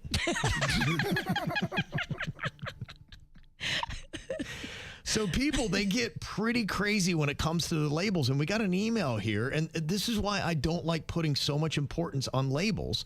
She goes to dinner with a friend, and she brings her expensive Gucci purse because I guess she wants to impress her friends. Is that what this is all about? Is that why you bring a Gucci purse out? Oh, my gosh, yes. If you're going to a fancy dinner, that's when you bring your fancy purse out. Can you spot a fake one, though, from a distance? Are you that good, or they've gotten so good you can't tell anymore? They've gotten so good you can't tell from a distance. You have to get up on it and look at the hardware and the stitching. You got to really put your nose in it. Now you're at someone's table going through their purse. And I don't even know them. It's a lot. So referee this fight. You get this girl goes to dinner with her friend with her Gucci purse. She puts it on the floor between them. Her friend is knocking down the wines. That's the problem right there. You should never put a really nice purse on the floor. I thought that was always the thing. In fact, there are even bars that have hooks underneath them so you can put your purse there because it's not supposed to touch the floor. It's not supposed to touch the floor because, first of all, it's an expensive purse and you don't want it to get dirty. Second of all, it's bad luck. When you put your purse on the floor, money will not come your way. This is like an old It's an old wives' tale, old legend, old folklore. Have you ever heard of this absurdity, Kev, about the purse and the... I've heard a little bit of it, and parts of it I get because, bar floors are gross. So I do get having those hooks. Every floor is gross. I wouldn't want a $3 purse on a bar floor. Yeah. I'd be like, we'll just keep it there. I'll take everything out of it and we'll just leave. So she puts it on the floor. Her friends is knocking down a bunch of wines, and she orders then lasagna, and that lasagna winds up in her purse. And I guess apparently the marinara can stain a purse, possibly. Oh, definitely. Dude, marinara, it's lights out. Marinara is not a good thing to get on any textile. Well, it's why I don't wear white when I eat marinara. Okay. Because it don't jive with me. She's a slurper. It's gonna show up. So she tries to get the purse clean. They can't restore. The purse is completely ruined. And now you've got this uncomfortable conversation where she's saying, look, I think that you need to give me restitution because it was your mistake. The friend who is now sober flips out and is not happy about it and said, you put it on the floor, your mistake, you're out. When you take a purse out, a Gucci purse, you just have to expect, and people are going to be drinking, that something might happen to it. Yeah, I think the owner of the purse is more at fault than the girl just getting down on lasagna. Yeah, but I got no beef with the girl just getting down on lasagna. I mean, how is she eating this lasagna, though? She's really going ham on this thing. Sometimes lasagna makes you lose yourself. I've seen it. Was she using just her hands? I hope not. But if you put your purse on the floor, I mean, come on. Like, already you're disrespecting the person. You don't deserve it. She wants $500 from her friend. She said, I'll call it good if you just give me high. $500. You are high. And that's what her friend said. She's like, no. And so apparently she's now going to their friend group and is blasting her and, talking all kinds of smack about her. I mean, that is ridiculous that she's saying 500. It really is. But am I the only one now just yearning for some lasagna? Delish. Oh, I love a thick lasagna. Yeah. You better make sure, though, that your pasta and your meat proportions are correct. I like it 50-50. Don't give me too much meat. All right, stop yelling at me about lasagna. So what would you say? Should Lasagna Girl pay her friend $500 for the ruined Gucci purse? No. Lasagna Girl was just doing what a lasagna girl does. She's probably all drunk, dropped a big old piece of lasagna. Because what goes great with lasagna? Wine. Mm-hmm. Yeah. I mean, don't put your purse on the floor where it's in the splash zone. I feel for the most part, when you have a Gucci purse, you know the value of it, and you take it out, you have to be held solely responsible for what happens to that purse in that evening. The only time I will say that someone deserved, and it's so funny because I know of a case back in the day, because it was Ruth's Chris Steakhouse, and this girl had come in with a fancy Louis Vuitton purse. And you know how they bring the steak over to the table and it's sizzling with the butter? Oh, yeah. Oh, that's the best part of Ruth's Chris. They put your steak down and it's got all this butter juice and butter on top. Oh. It's so hot, though. They say, don't touch the frickin' plate. Right. And what do? Touch the plate. First thing. But the waiter, as he was putting down the plate on the table, he spilled the hot butter on the Louis Vuitton purse that was sitting on the bench seat next to the girl. Ooh. And she told the restaurant, you got to buy me a new purse. And they did, because it was the waiter's fault. And the purse was in a safe zone and he spilled it. Like, in that case, I think she did deserve a new purse. I agree. I'm okay with that one. I'm okay with that one. But in this case, no. Well, what about the one time Denny's was ordering food and that one waitress spilled ham glaze on his shoe? That girl should have bought him a new shoe and a new sock. His shoe is ruined because of ham glaze. It was ham glaze, right? And she tried to act like it didn't happen. She did. Which is the worst part of both of them looked down and saw the ham glaze on Denny's leg, sock, and shoe. He said his shoe was just littered with ham glaze, and she did act like she didn't know. I think Sounds like an okay, upgrade bye. to me. Ham glaze it's so pink. It's so like. And ham glaze sticky. It sticks around for a minute too, by the way. Good luck getting ham glaze off of anything. What if Nike started selling a ham glazed sneaker? I'm buying it. Okay. Could be an upgrade. 80% of people say that Lasagna Girl should not pay her friend $500 for her ruined Gucci purse. But that means 20% think she owes money. Yeah, we just don't agree with the 20%. The KVJ show has been around since 1999. So in that time, we've come to know each other pretty well. But we like to put it to the test from time to time to see how well we actually know the other members here on the show. And we like to compete and make it like something really like intense and serious and put stuff on the line. And that's just what we do. So the question here today, we're going to find out, does Denny's know me better than Jbird knows Virginia? Okay. There's no way my boy Bird's going to clean your clock. Okay, Virginia, you have to be able to write down an answer here too. So Team full bottle. Okay. I'll have full bottle. Yeah, we should not be talking about drinking. We have corporate here today. Oh, sorry. Take it back. Okay, so here's the first one that we have got. Has myself or Virginia texted an emoji in the last 24 hours? Okay. All right. What do you think here about me, Denny's? Have I texted an emoji in the last 24 hours? Kevin doesn't love emojis, but I know his family does. I know they communicate with a lot of emojis. So I'm going to say, yeah, you have. Okay. That is true, yes. I've warmed up to emojis a little bit. The first time Kevin ever sent me an emoji, I was so weirded out. Yeah. Because it was the eggplant. How did you know? And Peach. Said you dropped something. Okay, what about your guess with Virginia? Oh, she definitely has. And she probably put 5 of those like crying a laughy emojis after one of her own jokes. You know I did. Because it was funny. All right, okay, so we both texted the emojis. We're both emoji texters. Okay, now this is one we got to write down here. Virginia and I, do we know the name of the frog that is on the box of Sugar Smacks cereal?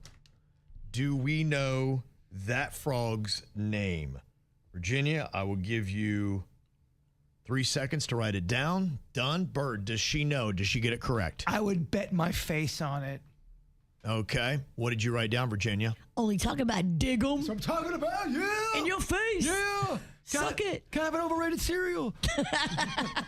Denny's do I know? I think you'd have to, just from hearing it over the years. Dig 'em. Oh, yeah. People. Okay. Dig 'em. That one's famous. The best part about that cereal is when you put extra sugar on it. Don't let it sit in the milk too long. It turns into like cardboard. Oh, I love a soggy cereal. And you don't think Sugar Smacks, the first word is sugar, has enough sugar? I think they need to make some improvements, guys. Okay. All right, next up, what about Virginia and I and our preference for wine? Is it white or is it red? What do you think about with me, Denny's? I think Kevin's a red man. Okay, yep, red man. Jbird, what about Virginia? I think she's a white wine because she's concerned about staining of her teeth. This man knows me. Yeah. Wow. Okay. Wow. It's tied 3 apiece here. All right, so far, pretty impressive on both of your counts. I mean, you can feel the tension. With Virginia and myself, would we rather have dinner with our best friend or our favorite celebrity? Best friend or favorite celebrity? Jbird, what do you think about with Virginia? Man, that sucks for the celebrity because I don't think they're going to be comfortable. I think she picked celebrity. Okay. Because sometimes I think maybe there could be drama with her friend. I don't know. I don't want to say too much. Celebrity. Virginia, is he right? He's right. Celebrity. Okay. All right. And Denny's, what about me? What do you think? It was tough, but I think Kevin would rather have dinner with his best friend. I feel like if you feel awkward around a celebrity. Well, I mean, you can have dinner with your best friend anytime. That's why I said that about Virginia. She could go out with her best friend anytime. There's only, she can only go out with the housewives of New Hampshire so many times. That's not real. Well, Which one does he prefer? I would say he'd probably prefer to have dinner with his best friend. Okay. yeah. And if we only have one dinner, it is best friend. But Virginia's rationale is right. I choose the celebrity just because I've had so many dinners with the best friend. Yeah, the best friend's good. Sometimes, like, one-on-one with a celebrity, I would be uncomfortable. I would hate it. I'd hate it. Yeah, now if you said like every dinner for the rest of your life, is it a celebrity that you don't know and you hope that you're going to love them or your best friend? I would go best friend on that one. But that's our first miss, and that puts Virginia and Jbird in the lead, 4-3. Oh, that's Hey, right. all right. This is where we pull away. Glug, glug, glug, glug, glug, glug. Glug, glug, glug, glug, glug. Okay. This one is about whether or not Virginia and I have joined the Mile High Club on an airplane. All right. Denny's, have I joined the Mile High Club? Full on, all the way there, All the relations way. in an airplane bathroom. Gosh. Have I done that? Yes or no? I just think not. I just don't think that's anything you'd want. Okay. I just feel like nothing about that sounds appealing to you. Germ-phobic Kev. I mean, it's so tight Yeah. of a space. It's unclean. When they flush the toilet, it shoots the air everywhere. It's going to be awful. No, I'd say no. Okay. You are correct on that, Denny's. Yeah, I'm not a member of the Mile High Club. Jbird, what do you think about with Virginia? You know how adventurous she is? Yeah, Vanilla Vanna. I do not think she did the full-on Mile High Club, but I think there might have been a little, how do I say this? Banjo playing or something? Just, a little, yeah. Yeah. An attempt? Just, a blanket or a pillow might be over. There could be a possible, I don't know, tussle or a... Are you saying in the So cabin? Your answer is no to full on. full on, but I think you've messed around. Virginia, are you a member of the Mile High Club? I am not. He's right. Oh, man. Wow. But am I right about possibly messing around slightly? Yeah. I knew it, Kevin. Okay. Meow, meow. All right. Well, Bird knows Virginia. Wow. Denny's knows me. Wow. How about that? We clean their clock, Bird. Got that win. Ow! There's a lot of dumbass criminals to talk about, baby. It's the whacked out news. People breaking the law. Ha ha, fighting in the nude. Ha, drunk people pooping in the street. Ha ha, it's the whacked out news. So many people on meth. Ow! We had this story for you yesterday. A 55-year-old Lynette Hooker of Michigan who went missing after allegedly falling overboard during a boat trip in the Bahamas. She was out with her husband, and they were leaving Hopetown for Elbow Cay at about 7:30 p.m. on Saturday in an 8-foot dinghy. That's when apparently she fell overboard with the boat's keys shutting off the engine, and then the strong currents and rough waters, he says, quickly swept her away, and then he lost sight of her. Then he paddled back to shore, reaching a marina at about 4 a.m. Sunday, and then he reported her missing from there. Now, the thing that I find to be a little crazy about this, if the strong currents and rough waters quickly swept her away, how did he battle through that same kind of water to paddle back to shore?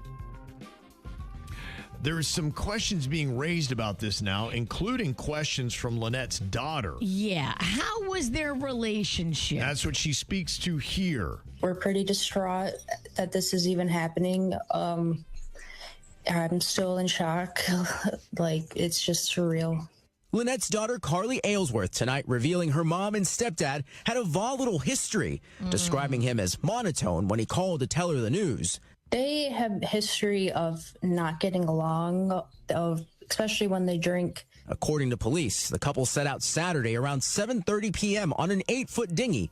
Brian telling investigators Lynette fell overboard and was swept away by strong currents, taking the boat key with her. I haven't heard anything. I've tried to contact the police down there, and I didn't get an answer. The longer it's been, the more doubt I have that she's still there.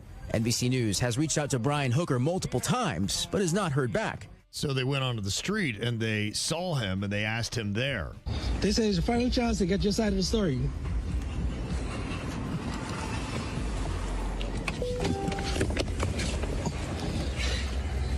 You sure you don't want to get your side of the story? He does not. He walked away. He ain't talking. Oh, that dude is guilty. If it happened for real, and you really are sad that your wife got swept away, you are crying, you're talking to people, you're like, oh my gosh, I can't believe this happened to me. I'm so sad. But then there's the type of person who overly does it, and That's then you're true. going, wait a minute, this person's overly. We can smell that out too. Yes. This guy's handling it wrong, and I don't know what the playbook is exactly on handling it right, but he ain't doing it. He's guilty, and they had a volatile relationship. Well, you just got a lot of things that remind me of Dateline. You got a 4 a.m., you've got water, you've got somebody missing, hours go by. It's the middle of the night. Nobody saw it happen. I mean... Oh, Dateline is halfway through editing this. He's going to get away with it. Yeah. I don't know if he will get away with it. You think he really will? I mean, who's going to say that she didn't fall in? I don't know. Ask Robert Wagner if he got away with it. There was witnesses. I don't think he went to jail for that. No, but you had accounts, other people that said that there was fighting and screaming and yelling, and then you heard a splash, and then... Okay. It was like 13 things of go, and then this happened, and then that happened. There was a lot of people on boats around that incident with Natalie Wood. I don't know if there was anybody around them in the Bahamas. Was there? It doesn't sound like there's any eyewitnesses. So, yeah, it'd be interesting to see what happens. If there are anybody who even maybe heard something. That's why I'm telling you, we were joking about the Alpine divorce, but it is actually a real thing. I mean, there's another case today of the doctor who was out there and hit his wife in the head with a rock, and there's questions about they're deliberating on that, and that's part of it too. You go out into nature with your spouse who you have a rocky relationship with, and they take you out there basically to commit that perfect crime where there's no cameras and they have a story, and now it's he said, she said, or there's no one else to even communicate on it. Dang, I'm supposed to go out in nature in a few weeks. With your girlfriend? Yeah, with my girlfriend and a couple friends. If I don't come back, you guys get half of my stuff. You got to go out with other friends. You're doing it right. Yeah. Head on a swivel. Going out solo. You just don't go out solo with your partner. Honey face is sweet. I would be so shocked. Why are you pushing me? Lucky there's no cliffs in Florida. You're good. Did you see this 67-year-old bus driver in Bushnell, Florida, who put 29 children's lives at risk by disobeying railroad warning signs and taking the school bus over the tracks? The train missed them by, it looked like 3 inches. And she was heard on video saying, "Train ain't gonna stop me today." Yeah.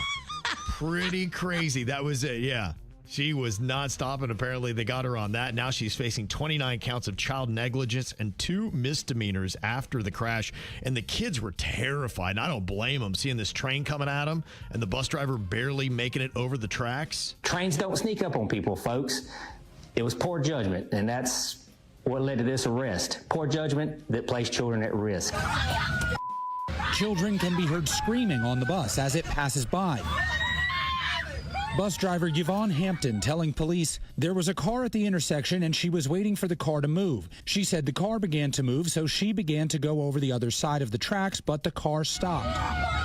But according to the arrest affidavit, the responding officer said Hampton can be heard on video saying, "Not gonna stop for no train." A matter of 6 inches is the difference in all of this, and it could have been an extremely catastrophic situation. Not gonna stop for no train. Also, not gonna stop for proper grammar. No, Yeah, it's a good thing that she's driving the school bus. Maybe she should go in with the kids. Not teaching the class. I don't know how this guy thought he's going to get away with it, but this dude's visiting Palm Beach from New Mexico, 31-year-old dude, and he sees this donation bin where you can donate these gowns, and he decides to help himself to this $575 evening gown. Oh. And not only does he take the evening gown, but he then puts it on and starts walking around Palm Beach. That's an interesting flex. Just so you know, you will stand out on Palm Beach if you're a dude wearing an expensive gown. It ain't one of those towns where you've got interesting people that walk around and don't get questioned. No. Yeah, they looked at him, asked him a few questions, realized what he had done, and then charged him with larceny. So. Was it at least a beautiful gown? Beautiful. Yeah, very nice gown. He has good taste. I want to see this video. Yes. It'll be out there. I kind of need it. Mm-hmm. There is a woman that required rescuing after she jumped into the Intercoastal to save her dog. Hallandale Police and Broward Fire Rescue used a ladder to pull both the woman, identified as Diana, and her dog Cookie from the canal. Cookie. Yeah, apparently Cookie slipped and fell into the water during their walk, and she just panicked, and she's like, "I'm going in." It was low tide, so she said, "Let's make it happen." What was your dog's name that you love so much that... Taz. Taz. Yeah. Do you think if you saw Taz jump in the water and he needed help, do you think you've got the strength and the courage to go in there and try to save him? I'm going in, yeah. Yeah. I'm going in, no doubt. Yeah, even if I don't know if I'm making it out, because I couldn't live with myself if I didn't. Amen. So, you got to do it. Mm-hmm. That's your baby. You got to go. Yep, absolutely. You got to go for it.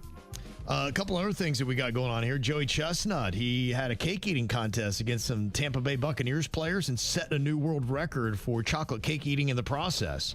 10.5 pieces of cake in 5 minutes. And he's got these big old linemen from the Buccaneers that he's playing against, and he is just whooping their butt in this video. Oh, my God. I'm shaking.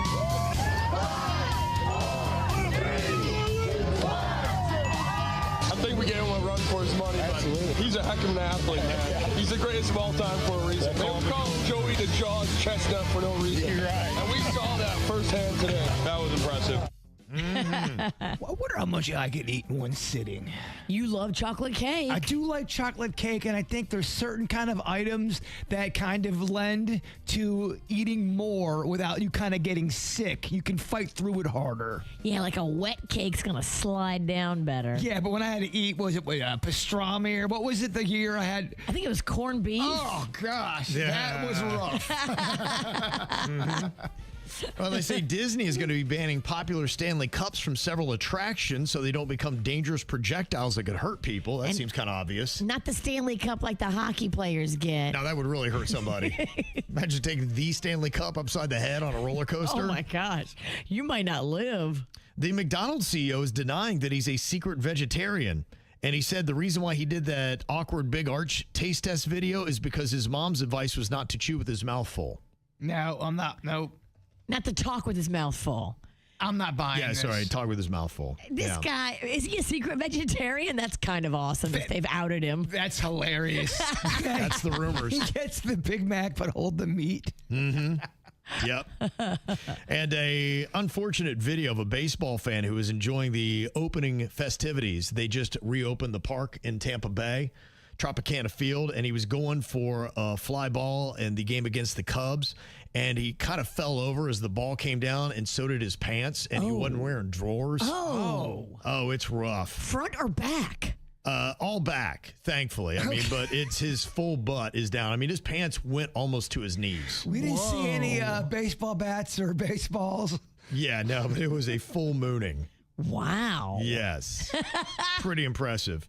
And I don't know if you saw the full mooning from the Artemis program, the pictures and videos that they shot of the close distance photos of the moon. It's pretty crazy when you see the colored version and how there are different tones to the moon surface. I was like, whoa, that's pretty wild.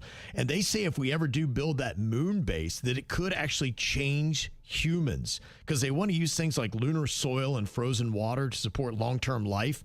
And they say that living in space actually changes us. And they found this out with astronaut Scott Kelly, who lived in space for almost a year. And when he came back, he showed major biological shifts, even changes to his genes. They say on top of that, there's higher levels of radiation on the moon, which we could pass down to future generations. And over time, humans could evolve differently, just like animals on isolated islands do. Yeah, he was a Wrangler guy, but when he got back, he wore Levi's. Oh, jeans. Jeans, get it? Mm-hmm. Got it. Denny's, edit that joke out, please. And they say eventually these differences could be big enough to create an entirely new human species. Wow. They said we'd be different if we lived in the stars. We are the aliens. Yep. Some people think it's already happening, Virginia.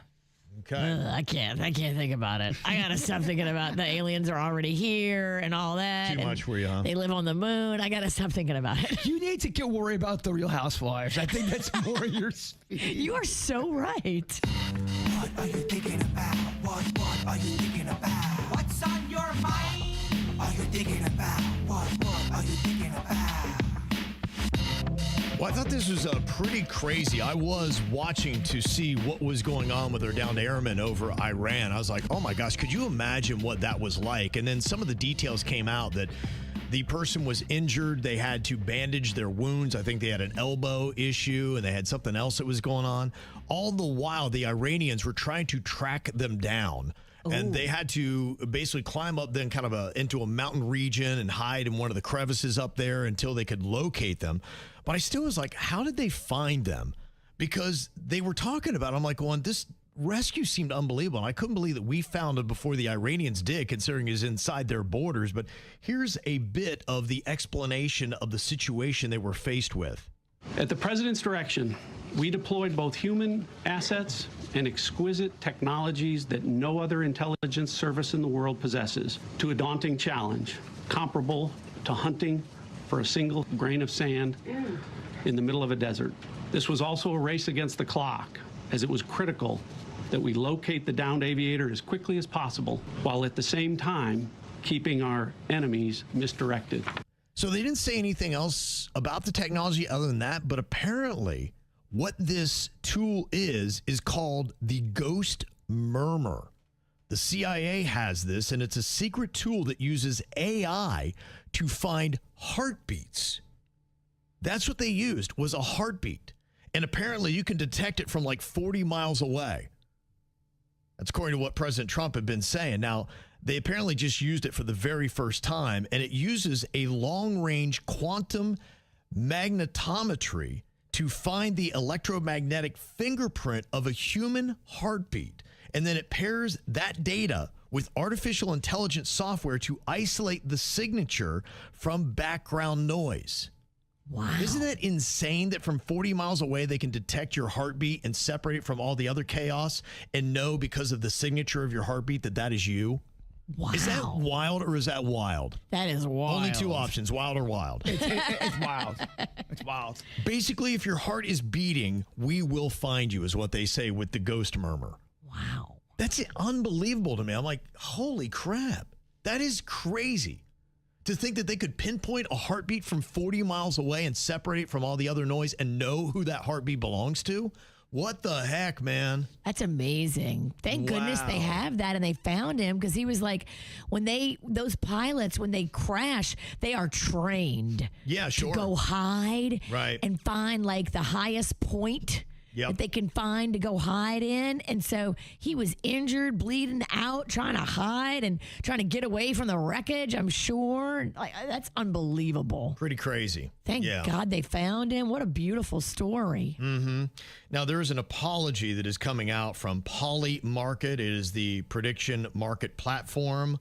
Apparently, users were placing wagers on the fate of the pilots who were downed. That's classless. Yeah. And they're now going to introduce legislation to ban prediction markets from accepting transactions related to government actions and war-related events. You think? It's tasteless. Well, people on the inside were betting and making a lot of money because they had inside information. Right. It's pretty insane. That's very insane.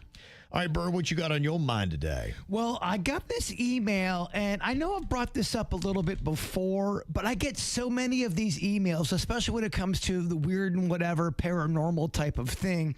And it said, Jbird, have you ever heard of ghosts and spirits only haunting backyards? Not in the house, but outside.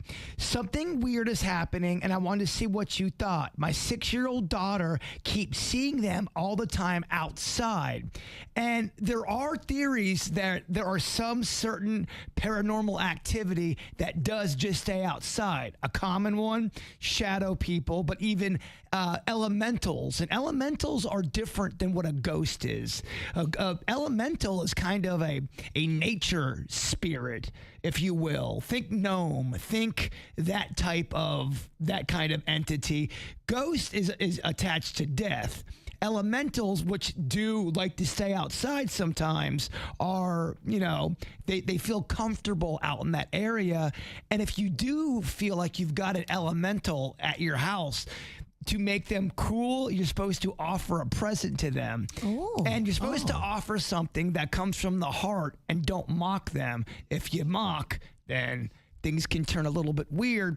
But I will say there is the Hat Man. That is also part of an outside type of ghost where you see a very tall, lanky entity with a big old kind of tall hat on. The thing that's interesting about this 6-year-old girl, she's seeing multiple ones. It's not just one thing she's seeing out in the backyard. She's seeing it out at nighttime, and it's freaking her out. And her mom wanted to know if anyone else has ever gone through something like this. And I don't know if I've lost the room. Lost me. I've never seen anything like that. Yeah, and there's all kind of different, again, just like we talk about alien species, there's different types of ghosts out there. There's different types of spirits, and a lot of time your ghost is attached to death. Elementals, no. That makes sense. It's attached to nature. Like Tinkerbell or like a little fairy or a sprite. Just something, and a lot of it is old school in theory, and I think it's very interesting. But there's also the Watcher. The Watcher just watches you from outside. That sounds creepy. But they don't go in. They're watching you from, the backyard. We got a few Watchers in my neighborhood, but they're old and retired and bored. Yes. Those are called peeping Toms. Different What are you names. looking at, old man? But I feel bad because clearly I think they're going through something with their kid. And they don't know what to do. And they have sat down with somebody. Some therapists don't really jive with the whole paranormal world. Yeah, it's a different thing out there. You got to find a certain expert. Yeah. A lot of people go right to their local parishioner and talk to them about trying to do whatever blessings to kind of shoo these spirits away if they have that kind of issue. Yeah. So, ghost, bruh. Ghost, bruh. What you got in your mind today, Virginia? Well, my friend was telling me this funny story yesterday. So her mom was recently on a flight here to South Florida. And when she sat down for her flight, this dude sat next to her. Now, she's in the aisle seat and the dude's in the middle seat. And the dude was like obviously in distress, apparently very nervous, very anxious to fly. And this dude said to my friend's mom, my therapist told me that I should ask the stranger sitting next to me if I can hold their hand during the flight. Oh, wow. And so he asked my friend's mom this, and my friend's mom said yes. So she was sitting there the entire flight holding this stranger's hand, trying to calm him down as he's freaking out. And me and my friend were like, we would never. There's no situation where I would ever be holding some stranger's hand for an entire flight. And if you ask me and this guy persisted, and even when she tried to pull her hand away, he would like start freaking out, and so she would have to give her hand back to him. No way. Yeah. The whole entire 2-hour flight from Atlanta to South Florida. That's pretty wild. That's when you say, I think I've got hand COVID. I would never. Leprosy? Yeah. Maybe you heard of it? I have just a raging case of hand syphilis. I have impetigo. Sorry, we can't be touching. There'd be no circumstance that I would do this. And her mom was like, yeah, I felt bad for him and he looked so pathetic. I'm like, wow. Not only am I not holding his hand, I'm trying to catch the flight attendant to move my seat. You ever had something wild happen on one of your flights? Yeah. Not too wild. The last flight I was on, these two guys started pushing and shoving. Okay. As we were getting off the plane, and I'm like getting my camera phone, trying to quickly get it going and take a video, but then it calmed down and it didn't turn to actual punches, but I thought it was going to be punches. Yeah, thankfully, I've never had anything that's like that. I've seen people get into arguments. I hope for things like that, but just not involving me. Like, I want it to be 2 rows either in front of me or behind me. I don't want to be hit by shrapnel. Yeah. I certainly don't want to catch a random fist. Right. But if it happens around me, I'm kind of like, ooh, this is cool. Well, there's always that one person that, the plane's it's barely even landed and they're in the back of the plane. There's nowhere for them to go. And they're getting up. They're standing up. Yeah. And it's not time to stand up yet. It's like, dude, you have time to go take a dump. Believe me, you'll be all right. Mm-hmm. People want to know, was this guy hot?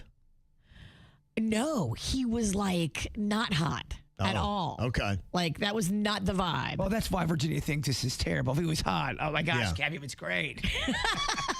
If he was hot, now she's dating him. Yeah. Because she is a widow and she could make it happen. That is but I think that this could be a come on line. Like this could be a guy's trick. Yeah, that's why I was kind of wondering if it had any of those kind of undertones.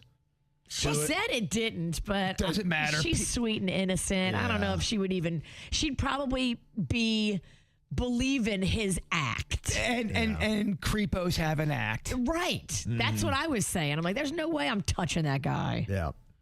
Couple of texts that came in about the ghost murmur where they used the heartbeat of the downed service member in Iran from 40 miles away to say, yep, that's him. We got him, and find him. One text says, in the book Rainbow Six, author Tom Clancy wrote about what he called heartbeat radar on the battlefield. He was well known to have insight into super secret technology. Wow. That sounds like exactly what it is. And then Laura from Wellington's like, why can't we use this to find Savannah Guthrie's mom or any other missing person? The only thing I can think is, one, it's just now coming out. They didn't even talk about it yet. So this story, I don't even know if the U.S. government would confirm that we have this ghost murmur technology. So that's, I think, part of it. They waited until they absolutely had to use it before they finally unveiled it to try to keep it from getting out there. And I bet they have to get the heartbeat signature of a person registered first. And they've probably already done that with their airmen for that reason. Yeah, because they're like, all right, if anything goes wrong, we got your heartbeat and we come get you. Because it doesn't sound like it's that useful if you don't know whose heartbeat it is, that it all has its own signature like a fingerprint. So they would have had to have that ahead of time. Yeah, I mean, wouldn't it be cool, though, if you could get, like, everybody in your family's heartbeat registered? So if anybody ever goes missing. This might be something, you know, a lot of times we've had technology that debuts in war and then it becomes something that we use in society. And it would be amazing because you're right. The Savannah Guthrie's mom case is a perfect example of where we could use this and how many people turn up missing every day. I can save you guys so much trouble. I will be right on my couch. Yeah, that's where my heart will be. So I'll be easy to find. There's this movie called The Holiday. Have you seen that, Virginia? I love The Holiday. Cameron Diaz, Kate Winslet. It's such a great movie. Jude Law is adorable in that movie. So tell me a bit about it because it involves house swapping. Yes. So one is over in the UK and one is in California, and they switch vacation homes. Okay. And then love ensues. You knew it would. So this is different than the old school wife swap back in the day. Because remember, that was a big thing. Yeah, that was a weird TV show. It was a really weird. But I liked it. I did too. I love wife swap. I really love celebrity wife swap. That's my favorite. That's what I'm talking about. There was one with Corey Feldman, and he came off like a really big pig. Oh, he just came off as him. They say that the home swapping concept is getting big. There's a couple of sites, Home Exchange and Kindred, that allow people to agree to swap residences with other members. I don't understand how this works exactly, because that would mean you're out of your place at the same time they want to be in it. And so I guess you'd have to coordinate schedules. That's what would be the challenge, because having just somebody come stay with you, I don't think is what this is about. No, I hate this idea. This is like an Airbnb, but you're in their place and they're in yours. Yes. The thing about this is I don't trust people. I do not trust people. I wouldn't want people in my house. Right. And I'm very scared and very nervous now about Airbnbs because people are doing nefarious things and they're setting the guests up. Mm-hmm. I walk in and the guy's opening up my figure case, messing with my 1982 Snake Eyes figure. No. Don't touch my G.I. Joe. Don't you dare. Yeah, now they say with the Home Exchange, they've got an annual membership for $235 that allows for unlimited free stays and no additional fees. Kindred has no annual membership fee and no cleaning and services fees. And they say both companies have locations in over 150 cities worldwide with all different size homes available, from apartments to family houses. Now, I don't know if this is necessarily swapping with that one person or just finding a place that is open. It sounds like it has to be a community where everybody is cool and you'd have to kick out anybody that is not.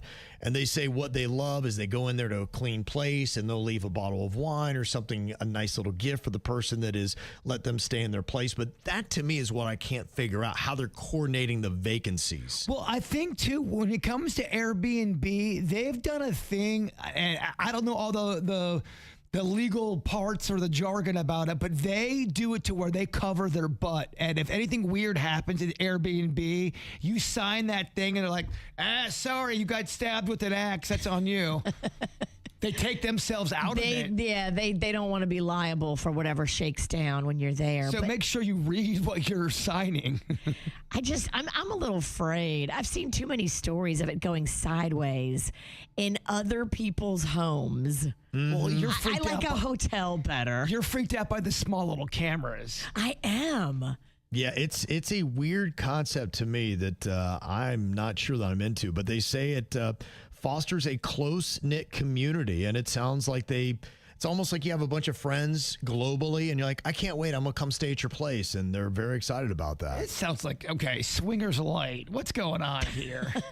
Yeah, they say it really kind of started right around the pandemic time, 2021, and it has been growing ever since with people taking these trips. And then everybody rates each other. So these sites work on ratings. Okay. And after you stay in my house, I rate you as a guy that stayed in my house. And after I stay in your house, you rate me as a girl that stayed in your house. And so if you don't have a certain rating, they kick you out. Like you can't be in the club if you go and, defecate in someone's fridge. If you clog someone's toilet and you leave a mess, then you're going to be out. Am I the only one that's thinking there's something carnal involved with this? I don't know if it's about swingers. I wouldn't say it's completely all carnal, but it's got some carnal vibes. No? They say it is travel rooted in generosity, not transaction. Well, yeah, you're not there when the homeowner's there. They're at your house. Right. Home swapping. If you do it like the holiday. Yeah. They say hosting someone in your real home is an act of real vulnerability and generosity, regardless of your home size. Forget that. No, I don't know. There's no way. Nope, I don't know what you're doing in my bed or my bathroom. I don't want you rubbing your privates on my pillow. Yeah, I'm not down with this. All creepy. Yeah, so if it sounds like something you'd like to do, it's about you offering up your home as well to swap out. But you can do it, and the rates are relatively affordable. Now, I don't think a lot of people are into this because I asked, would you join a home swapping community? And 92% of people said no. That's my people. Okay. We're not doing this. That's what I was thinking. The other 8% are swingers. Yeah, that's what I was thinking. My aunt is a lunatic. She has an Airbnb in her house and rents out the top of it, and people come and go all the time. And she's there? And she's there. I'm like, oh, your clock's just ticking until they murder you, lady. Yeah. People must not watch the news. You got to stop. You really do have to stop watching Dateline. It was last week that Jbird pissed off Southerners when he insulted them going in on boiled peanuts. Now, that is something that Southerners love. And you go to a lot of different gas stations, roadside rests, and whatnot, and you can get some amazing boiled peanuts. I remember my wife, every time we would come through Yeehaw Junction, right there at that old hotel before that semi-truck plowed into it. Yes. They used to have a dude just right inside of his car. He'd come out there and he'd add the boiled peanuts, and they were hot and spicy. And that's why my wife loved them, and we had to stop every single time in Yeehaw Junction to get those boiled peanuts. She loves them. I love when people cook out of their car on the side of the road. It's very sketchy. I did not partake. Kevin's like, nah, I'm good. But she loved them. Loved them. My issue really is not even so much the taste. It is, I find them gross and slimy, and I feel it's like the texture. It's almost like an old person's been sucking on a nut for an hour and they just spit it in your mouth. Yes, that's what I feel like when I eat boiled peanuts. They remind me of E.T. fingers or alien knuckles. They're slimy. Okay. And then no one cleans out their crock pot. But then they go, oh, don't clean out the crock pot. That's where the great stuff is at. That's insulting to Southerners, I think, when you clean your pots too much. You want that gras-doux in there. Right, Virginia? Gras-doux is good up until a point. No, right, up until a when point. the gras-doux turns, it becomes gras-don't. You got to get new gras-doux. I'm sorry. There is a time it does turn into gras-don't, and we got to make sure that it doesn't look. There was one, it wasn't that long ago, the side of the pot, it was all stained. It looked like there was hard, flaky pieces of corn on it. A pot can get a layer of skin. Yes. And I'm just on like, the side. head. Yeah, and then the guy was kind of grossing me out that was working there. Yeah. Well, the Southerners, especially the ones in the state of Georgia, they love the peanuts. And there's something else they do other than the boiled ones. There are a lot of Southerners that will take their peanuts and they'll put it in their Coke. You call it Coke. Yes, I had a baseball coach that would do that. He would take his Mountain Dew and fill it up with peanuts and drink it, and it was salty and sweet, and I did like it. Okay. All right, so maybe you'll redeem yourself with them Georgians. It's all fun and games until you choke on a nut. Honestly, it made me a better baseball player. It did, okay. Now, apparently, for some reason, peanuts and Coke is going viral, and people are trying it out. Now, when you got people outside of the South, like I think this individual is, maybe they don't see the love. Apparently, Southern people put peanuts in Coke when they go on a road trip. Sounds freaky, but that's my middle name, so we got to see what it's hitting on. Peanuts inbound. Coke tastes the exact same. The peanuts get stripped of all their flavor. Doesn't taste bad whatsoever. The texture kind of throwing me off, though. Feels like someone put a whole bunch of tonsil stones in my Coca-Cola. I think the salt makes the Coke fizzier, but if I'm being honest, I'd rather just eat the packet of peanuts by itself, get a little thirsty, and then quench that with the Coca-Cola. Would I put it in my Coca-Cola again? No. But would I possibly put it in a grape soda? Most definitely. Okay. Yeah, look, the coach that taught me how to do that, I was torn because I liked the drink he was giving me, but I could not stand the man. It was very annoying and not very nice. Now, Herman, you are a fan of the Coke and peanut combo? Love it, and I'm from New York City, too, so I was born in New York City, but I love the Coke and peanut, the boiled peanuts, all of that. Totally embrace the Southern food. Okay. And you've got a recommendation for something else. It says cow heart? Is that right? In Peru. So my background is Peruvian, Colombian, and in Peru we eat what's called anticucho, and it's cow heart, grilled cow heart. Wow. And, okay, what is the texture and the taste of cow heart like? It is it's even nicer and leaner than like a filet mignon. It's very tender and it's delicious, prepared correctly. Wow. Can you get it anywhere in South Florida? Yes. One of my favorite places to go get it is Victoria's, which is right on US 1, just south of Lantana Road. Okay. I would give that a shot. Yes. That sounds very You should. I make a mean one myself, but you guys are always welcome to come over. Okay, well, what are you doing later? Because I'm on my way. Let's go to Herman's for some cow heart. I'm right down the street from you, Jbird. Do you live in my neighborhood? I live in Palm Beach Gardens over in PJ National. Okay. All you know what? I'm about to give you my address right over there. We're going to Herman's for a cow heart party. That's awesome. All right, thanks. Thanks, bud. Appreciate it, man. That's crazy. Yeah, somebody said fried spam in the Midwest is big. That is how you crap your pants. It's wild. Well, I think spam in Hawaii is huge. In fact, it was in 51st States, right, when they really featured that and all the recipes that they use for spam. They do. It's kind of wild. The sandwich you're talking about, the one from where you're from, do they put mayonnaise on that with the buffalo one? Panda. Oh, I'm not from there. I It's know. Panda. I messed up. I'm not very good at talking. When he would do the bologna sandwich, would they put mayo on that, or is it more like a buttery? I think it's more like a buttery, like a grilled cheese kind of thing, but with bologna. Oh, gosh, that's so disrespectful to grilled cheese. I think it's bologna heavy, too. One person said we had peanut butter and mayo. It's a Southern thing. I have heard of this before. Really? Peanut butter and pickles was big in my house as well. Okay. My dad liked peanut butter and pickles, and then I got into it.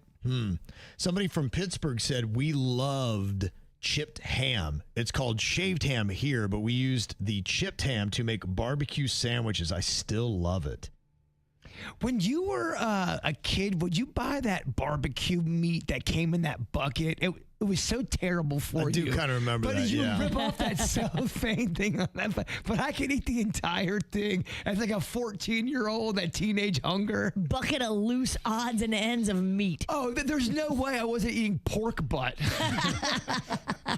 A text from Seattle says, we eat cream cheese hot dogs. Ooh. Do you think that could be good? I love that. That's not as bad as other stuff I'm hearing. I don't hate cream cheese and meat. In Wisconsin, they have raw beef and onions on rye bread. Says delish. I do love a good beef carpaccio. That's raw beef. Okay. All right. Then just call it raw beef. Stop trying to be fancy. Clams from Long Island and the Great South Bay. Yeah. Sometimes, look, to me, maybe the best regional stuff is when you're talking about something that's super fresh just to that area. And a lot of times that's seafood. The best regional stuff is Louisiana crawfish. I mean, that is the best. I will tell you, a Maryland crab cake is pretty good, too. Have you ever had a real Maryland crab cake? Yes, I have. It's too much breading for me. I like not meat. Much? Give Jeez. me meat. The one I had a lot of meat in it. Yeah, I don't know what the one you had. I don't love breading. There wasn't a lot of breading. It was a lot of, it was just right. It was great. There's a lot of meat in it, Virginia. This has officially become the most heated aquatic conversation in KVJ history. Yeah. It's a fish fight. This meal, the poor man's pizza, was toasted bread, ketchup, and a slice of cheddar cheese. Oh, did we live off that? And sometimes you'd have to do yellow cheese, so it would again kind of have that film on it. Poor kid sandwich. They didn't say that, but I think that might be West Virginia. Yeah. I think I remember eating that in the great Mountain State. Yeah. Some interesting stuff. They said, Denny in Lantana said, born in South Jersey on the Philly line, and we eat pork roll and scrapple, both delicious, but scrapple is hated by most. I love scrapple. Okay. I'm a fan of scrapple. I'm more of a Scrabble guy. Yeah. And Minnesota caviar is a whole pickle wrapped in cream cheese and deli ham sliced up into coins. Ooh, that sounds delicious. Wow. That sounds awful. How about that? I would try that. That doesn't sound that bad to me. Tomato Miracle Whip sandwiches? Not Miracle Whip, but my mom would make me tomato and mayonnaise sandwiches, and they would get so soggy, and I would get butterflies getting ready to eat them during lunch. Just a poor man's BLT. Oh, you couldn't afford the lettuce. Yeah. We were bacon. We were so poor. It's just a tea.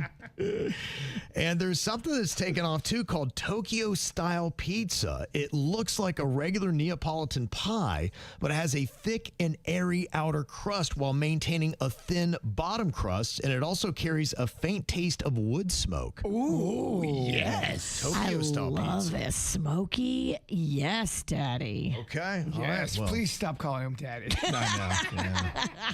Just try to ignore that one.